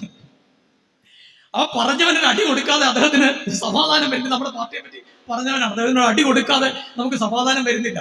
ഇത് സാമൂഹ്യ മാധ്യമങ്ങളിലേക്ക് സംക്രമിക്കുമ്പോൾ നമ്മുടെ ആ അടി എന്ന് പറയുന്ന ഹിംസ ഭൗതിക ലോകത്ത് കുറേയൊക്കെ നിലനിൽക്കുന്നുണ്ടെങ്കിൽ പോലും അതിനപ്പുറത്തേക്ക് നമ്മുടെ സൈക്കിക് പൊളിറ്റിക്സിലേക്കാണ് നമ്മൾ കടത്തിവിട്ടിരിക്കുന്നത്. നമ്മൾ അതിനോട് വിട പറയുകയല്ല. സാമൂഹ്യ മാധ്യമത്തിൽ ആരും ആരെയും തല്ലിക്കൊല്ലുന്നില്ല. പക്ഷെ മോബ് ലിഞ്ചിങ് ഉണ്ട് സാമൂഹ്യ മാധ്യമത്തിൽ. സാമൂഹ്യ മാധ്യമത്തിലെ മോബ് ലിഞ്ചിങ് എന്ന് പറയുന്നത് ഈ നമ്മുടെ ഹിംസ കൈവെടിയാതെ, രാഷ്ട്രീയത്തിലെ ഹിംസ കൈവെടിയാതെ നമ്മൾ സാമൂഹ്യ മാധ്യമത്തിലേക്ക് നമ്മുടെ രാഷ്ട്രീയത്തെ പകർത്തി വെച്ചതിന്റെ, ആ മാതൃക അതേപടി സാമൂഹ്യ മാധ്യമത്തിലേക്ക് നമ്മൾ പകർത്തി വെച്ചതിന്റെ പ്രത്യാഘാതമാണ് ഈ സൈക്കിക് പൊളിറ്റിക്സ് എന്ന് പറയുന്നത്. ആ സൈക്കിക് പൊളിറ്റിക്സിന്റെ വക്താക്കളായി നമ്മൾ ഈ ആധുനിക സമൂഹത്തിൽ മാറിക്കൊണ്ടിരിക്കുന്നു എന്ന ചിന്ത വളരെ പ്രധാനപ്പെട്ട ഒന്നാണ്. ആ തിരിച്ചറിവിന്റെ ഏറ്റവും പ്രധാനപ്പെട്ട ഘടകമാണ് നമ്മുടെ നേതാവിന്റെ ഒരു വാക്ക്, നമ്മുടെ ഒരു സഹപ്രവർത്തകന്റെ ഒരു തിരിച്ചു പറച്ചിൽ, ഒരു പ്രത്യാക്രമണം നമുക്ക് ചെയ്യാൻ സാധിച്ചില്ലെങ്കിൽ പോലും അവർ ചെയ്യുന്നുണ്ടെങ്കിൽ അത് കണ്ട് നമ്മൾ സന്തോഷിക്കുന്ന ഒരു മനസ്ഥിതി എന്ന് പറയുന്നത് ഈ സാമൂഹ്യ മാധ്യമങ്ങളിലേക്ക് ഈ സൈക്കിക് പൊളിറ്റിക്സിന്റെ രാഷ്ട്രീയത്തെ ഒരു ഇമോഷണൽ കൾട്ടായി നമ്മൾ കാണുന്നതിന്റെ പ്രത്യാഘാതമാണ്. ഇതുകൊണ്ട് എല്ലാവരും കൊടി താഴ്ത്തി വെച്ച് തിരിച്ചു പോകണം എന്നല്ല ഞാൻ പറയുന്നത്. അങ്ങനെ ഒരിക്കലും ചെയ്യാൻ സാധിക്കില്ല. പ്രായോഗിക രാഷ്ട്രീയം അങ്ങനെയല്ല അതിനെ മാറ്റി തീർക്കുന്നത്. പക്ഷേ ഈ പ്രായോഗിക രാഷ്ട്രീയത്തെ അതിന്റെ ഹിംസാത്മകതയിൽ നിന്നും മോചിപ്പിച്ച് മനുഷ്യ സമൂഹത്തിന്റെ ആഴമേറിയ ഉത്കണ്ഠകളെ കൂടി മനസ്സിലാക്കുന്ന തലത്തിലേക്ക് വികസിപ്പിക്കുക എന്ന് പറയുന്നത് നമ്മൾ ഓരോരുത്തരുടെയും കൂടി ഉത്തരവാദിത്തമാണ് എന്ന് മനസ്സിലാക്കുന്നിടത്താണ് ഈ സൈക്കിക് പൊളിറ്റിക്സിന്റെ ഘട്ടം കടന്ന് മറ്റൊരു ഘട്ടത്തിലേക്ക് നമ്മൾ പ്രവേശിക്കുന്നത്. അവിടെയാണ് ഈ നവഭൗതികവാദ ചിന്ത. കാരണം ആശയവാദത്തിനോ നമ്മൾ ഈ പറയുന്ന ആത്മീയ ചിന്തകൾക്കോ അല്ലെങ്കിൽ അങ്ങേയറ്റത്തെ സ്വത്വരാഷ്ട്രീയത്തിന്റെ മാത്രം അടിസ്ഥാനത്തിൽ ചിന്തിക്കുന്നവർക്കോ ഒരിക്കലും കടന്നു ചെല്ലാൻ കഴിയാത്ത ഒരു മേഖലയുണ്ട് ഈ വർഗരാഷ്ട്രീയത്തിന് കടന്നു ചെല്ലാൻ കഴിയുന്നത്. അതാണ് വർഗരാഷ്ട്രീയം ഇപ്പോഴും നമ്മുടെ സമൂഹത്തിൽ പ്രസക്തമായിരിക്കുന്നതിന്റെ ഒരു പ്രധാനപ്പെട്ട കാരണം എന്ന് പറയുന്നത്. മറ്റു തരത്തിലുള്ള വിഭാഗീയമായ ചിന്തകൾക്ക് കടന്നു ചെല്ലാൻ കഴിയാത്ത കാരണം എന്താണ്? മാർക്സിന്റെ ഏറ്റവും അടിസ്ഥാനപരമായ 3 ഘടകങ്ങൾ, പ്രകൃതി, അധ്വാനം, ഉടമസ്ഥത എന്ന് പറയുന്നതാണ് മാനുഷിക സംഘാടനത്തിന്റെ ഏറ്റവും അടിസ്ഥാനപരമായ രൂപം എന്നുള്ളത് കൊണ്ട് തന്നെ ഈ ഉടമസ്ഥത എന്ന് പറയുന്നത് വർഗരാഷ്ട്രീയമാണ് എന്നുള്ളത് കൊണ്ട് തന്നെ, കാരണം ഈ ഉടമസ്ഥത വന്നപ്പോഴാണല്ലോ മുതലാളി തൊഴിലാളി ഉണ്ടായത്. അല്ലെങ്കിൽ അധ്വാനം മാത്രമേ ഉള്ളൂ. ഈ സാമൂഹിക ബന്ധമാണ് ഇതിനെ നിർവചിക്കുന്നത്. അതുകൊണ്ട് മനുഷ്യന് ഈ സൈക്കിക് പൊളിറ്റിക്സിന്റെ ഘട്ടത്തിൽ നിന്ന് മറ്റൊരു ഘട്ടത്തിലേക്ക് കടക്കണം എന്നുണ്ടെങ്കിൽ അതിനും സഹായമാകുന്നത് യഥാർത്ഥത്തിൽ ഈ വർഗ രാഷ്ട്രീയമാണ്. ഇപ്പൊ നവഭൗതികവാദം അധ്വാനത്തെ കുറിച്ച് പറയുന്നില്ല എന്നുള്ളത് കൊണ്ട് അവരുടെ മൂലധന വിമർശനം ഇല്ലാതാകുന്നില്ല. കാരണം മൂലധന വിമർശനം ഉണ്ടാകുന്നത് എവിടുന്നാണ്? ഈ നിയോ ക്യാപിറ്റലിസ്റ്റ് സാങ്കേതിക വിദ്യ എന്ന് പറയുന്നതിനുള്ള വിമർശനത്തിൽ നിന്നാണ്. അതുണ്ടായത് എവിടെ നിന്നാണ്? അത് അധ്വാനത്തിന്റെ ഫലത്തെ, മനുഷ്യാധ്വാനത്തിന്റെ ഫലത്തെ, ഭാവന എന്ന് ഞാൻ പറഞ്ഞില്ലേ, ഈ ഭാവനയെ ഭാവന എന്ന് പറയുന്നത് നിസ്സാരമായി പറഞ്ഞതല്ല. ഇപ്പൊ മൃഗങ്ങൾ രതിയിൽ ഏർപ്പെടുന്നുണ്ടല്ലോ, മനുഷ്യനും രതിയിൽ ഏർപ്പെടുന്നുണ്ട്, പ്രത്യുത്പാദനം ഉണ്ടാകുന്നുണ്ട്. പക്ഷെ മനുഷ്യന്റെ രതി എന്ന് പറയുന്നത് മനുഷ്യ ഭാവനയും കൂടി ഉൾച്ചേർന്നതാണ്. അതുകൊണ്ടാണ് നമുക്ക് കാൽപ്പനികത ഉണ്ടാവുന്നത്. കാൽപ്പനികത മുതൽ പോർണോഗ്രാഫി വരെ, കാൽപ്പനികത മുതൽ പോർണോഗ്രാഫി വരെ ഉള്ള രതി സങ്കല്പം എന്ന് പറയുന്നത് മനുഷ്യന്റെ രതി ഭാവനയാണ്. മൃഗത്തിനുള്ളത് രതിയാണ്, മനുഷ്യനുള്ളത് രതിയല്ല, രതി ഭാവനയാണ്. അതാണ് അധ്വാനത്തിനുള്ളത്. അത് അധ്വാനത്തിന്റെ അടിസ്ഥാനപരമായി ഈ ഭാവന വരുന്നത് അതുകൊണ്ടാണ്. ഈ ഭാവനയാണ് എന്ത് ചെയ്യണം എന്നുള്ള നമ്മുടെ ചോദ്യത്തിന്റെയും അടിസ്ഥാനമായി ഈ ഭാവനയിലാണ് നമ്മൾ പ്രവർത്തിക്കേണ്ടത്. അതിന് വർഗരാഷ്ട്രീയം എന്ന് പറയുന്നത് തികച്ചും അനുപേക്ഷണീയമായിട്ടുള്ള ഒരു കാര്യമാണ്. കാരണം നമ്മൾ എതിർക്കുന്നത് എന്തിനെയാണ്? അമൂർത്തമായ ഒന്നിനെയല്ല, നമ്മൾ എതിർക്കുന്നത് മൂലധനത്തെ തന്നെയാണ്. ഈ ആഗോളവൽക്കരണത്തിന്റെ കാലത്ത് അടിസ്ഥാനപരമായി മനുഷ്യൻ, അതിൽ ലാറ്റിൻ അമേരിക്കയിലെ മനുഷ്യനാവട്ടെ, സൗത്ത് ആഫ്രിക്കയിലെ മനുഷ്യനാവട്ടെ, സൗത്ത് അമേരിക്കയിലെ മനുഷ്യനാവട്ടെ, ഇപ്പോൾ അമേരിക്കയിൽ തെരഞ്ഞെടുപ്പ് നടക്കുകയാണല്ലോ. ഒരു വശത്ത് ട്രംപ് ഉണ്ട്, മറുവശത്ത് കമല ഹാരിസ് ഉണ്ട്. എന്തുകൊണ്ടാണ് കമല ഹാരിസിന് പേർത്തും ക്ഷേമരാഷ്ട്രത്തെ കുറിച്ച് പറയേണ്ടി വരുന്നത്? എന്തുകൊണ്ടാണ് ട്രംപ് ക്ഷേമരാഷ്ട്രത്തെ കുറിച്ച് പറയാതിരിക്കുന്നത്? ട്രംപിന്റെ എല്ലാ ടാക്സ് കട്ടുകളും കോർപ്പറേറ്റ് ലോകത്തിന്, മോദിയെ പോലെ കോർപ്പറേറ്റ് ലോകത്തിന് മാത്രമാകുന്നത്? എന്തുകൊണ്ടാണ് രാഹുൽ ഗാന്ധി കമല ഹാരിസ് സംസാരിക്കുമ്പോൾ ക്ഷേമരാഷ്ട്രത്തിന്റെ അനുരണനങ്ങൾ അതിൽ കടന്നു വരുന്നത്? കാരണം ഇവരൊന്നും തൊഴിലാളി വർഗ രാഷ്ട്രീയത്തെ പ്രതിനിധീകരിക്കുന്നവരല്ലെങ്കിൽ പോലും മാസ് പറഞ്ഞ ഈ അടിസ്ഥാനപരമായിട്ടുള്ള, അതായത് പ്രകൃതി, അധ്വാനം, ഉടമസ്ഥത എന്നുള്ളതിന്റെ ഉള്ളിൽ വർഗ രാഷ്ട്രീയത്തിന്റെ ആശയം വളരെ ശക്തമായി കടന്നു വന്നിട്ടുണ്ട്. അതിനെ പൂർണ്ണമായും ഒഴിവാക്കിക്കൊണ്ട് കമലാ ഹാരിസിനാവട്ടെ, രാഹുൽ ഗാന്ധിക്കാവട്ടെ മനുഷ്യത്വപരമായ ഒരു രാഷ്ട്രീയത്തെ കുറിച്ച് ചിന്തിക്കാൻ സാധിക്കില്ല എന്നുള്ളതാണ്. അവരെ സമ്മതിക്കണമെന്നുണ്ടാവില്ല. കാരണം രാഹുൽ ഗാന്ധിയെ കമ്മ്യൂണിസ്റ്റ് വിളിച്ച് അദ്ദേഹം സമ്മതിക്കില്ല. കമലാ ഹാരിസിനെ കമ്മ്യൂണിസ്റ്റ് വിളിച്ച് ആക്ഷേപിക്കാനാണ് ട്രംപ് ശ്രമിക്കുന്നത്. ഷീസ് എ കമ്മ്യൂണിസ്റ്റ് എന്നാണ് അദ്ദേഹം പറയുന്നത്, ഷീസ് എ മാർക്സിസ്റ്റ് എന്നൊക്കെ പറയുന്നത്. അവർക്ക് ഇതുമായിട്ടൊന്നും ഒരു ബന്ധവുമില്ല. പക്ഷെ അവർ പറയുന്ന ഈ ജനപക്ഷ രാഷ്ട്രീയം എന്ന് പറയുന്നത് ചേർന്ന് നിൽക്കും. അതെന്തുകൊണ്ടാണ്? അത് ഈ ഭാവനയാണ്. മനുഷ്യാധ്വാനത്തിൽ ഇടപെടുന്ന ഈ ഭാവനയിൽ നിന്നാണ് അതുണ്ടായിട്ടുള്ളത്. അതുകൊണ്ട് തന്നെ ഏറ്റവും ശക്തമായി ഇന്നത്തെ മൂലധനത്തിനെതിരെയുള്ള നമ്മുടെ പ്രവർത്തനങ്ങളുടെ ഇടപെടലിന്റെ അടിസ്ഥാനമായി നമ്മൾ ഈ വർഗ രാഷ്ട്രീയത്തെ, പാർട്ടി രാഷ്ട്രീയം എന്ന അർത്ഥത്തിൽ മാത്രമല്ല ഞാൻ കാണുന്നത്. അതാണ് നവഭൗതികവാദവും മാസവും തമ്മിലുള്ള ബന്ധം. ഇപ്പോൾ ഞാൻ പ്രളയത്തെ കുറിച്ച് പറഞ്ഞു, വയനാടിനെ കുറിച്ച് പറയാതെ ഈ പ്രഭാഷണം അവസാനിപ്പിക്കാൻ സാധിക്കില്ല. അതിനുശേഷം ഉണ്ടായതാണ് വയനാട്ടിലെ ദുരന്തം. അത് മനുഷ്യനിർമ്മിതമാണോ അല്ലെങ്കിൽ പ്രകൃതി നിർമ്മിതമാണോ എന്നുള്ളതിനെ കുറിച്ച് നമ്മുടെ നാട്ടിൽ ചർച്ച നടക്കുന്നുണ്ട്. പക്ഷേ നിങ്ങളൊന്ന് ആലോചിച്ച് നോക്കുക, ആ ചർച്ചയുടെ അടിസ്ഥാനം എന്താണ്? ഒരു സൈക്കിക് പൊളിറ്റിക്സ് അല്ലേ? നമ്മളെല്ലാം പിൻപറ്റുന്ന ഒരു സൈക്കിക് പൊളിറ്റിക്സ്. അതായത് കേരളത്തിൽ നിലനിൽക്കുന്ന ഭരണകൂടത്തെ അനുകൂലിക്കുന്നവരും പ്രതികൂലിക്കുന്നവരും എന്നുമുള്ള ഒരു ഡൈക്കോട്ടമിയിലേക്ക് മാത്രം ചുരുക്കിക്കൊണ്ട് ഇതിനെ കാണുമ്പോൾ, കാരണം വെച്ചാൽ ഇതിനെ നമ്മൾ മനുഷ്യനിർമ്മിതമെന്ന് വിമർശിച്ചു പോയാൽ അത് സർക്കാരിനെതിരെയുള്ള വിമർശനമായി മാറുമോ എന്നുള്ളൊരു ഭീതി.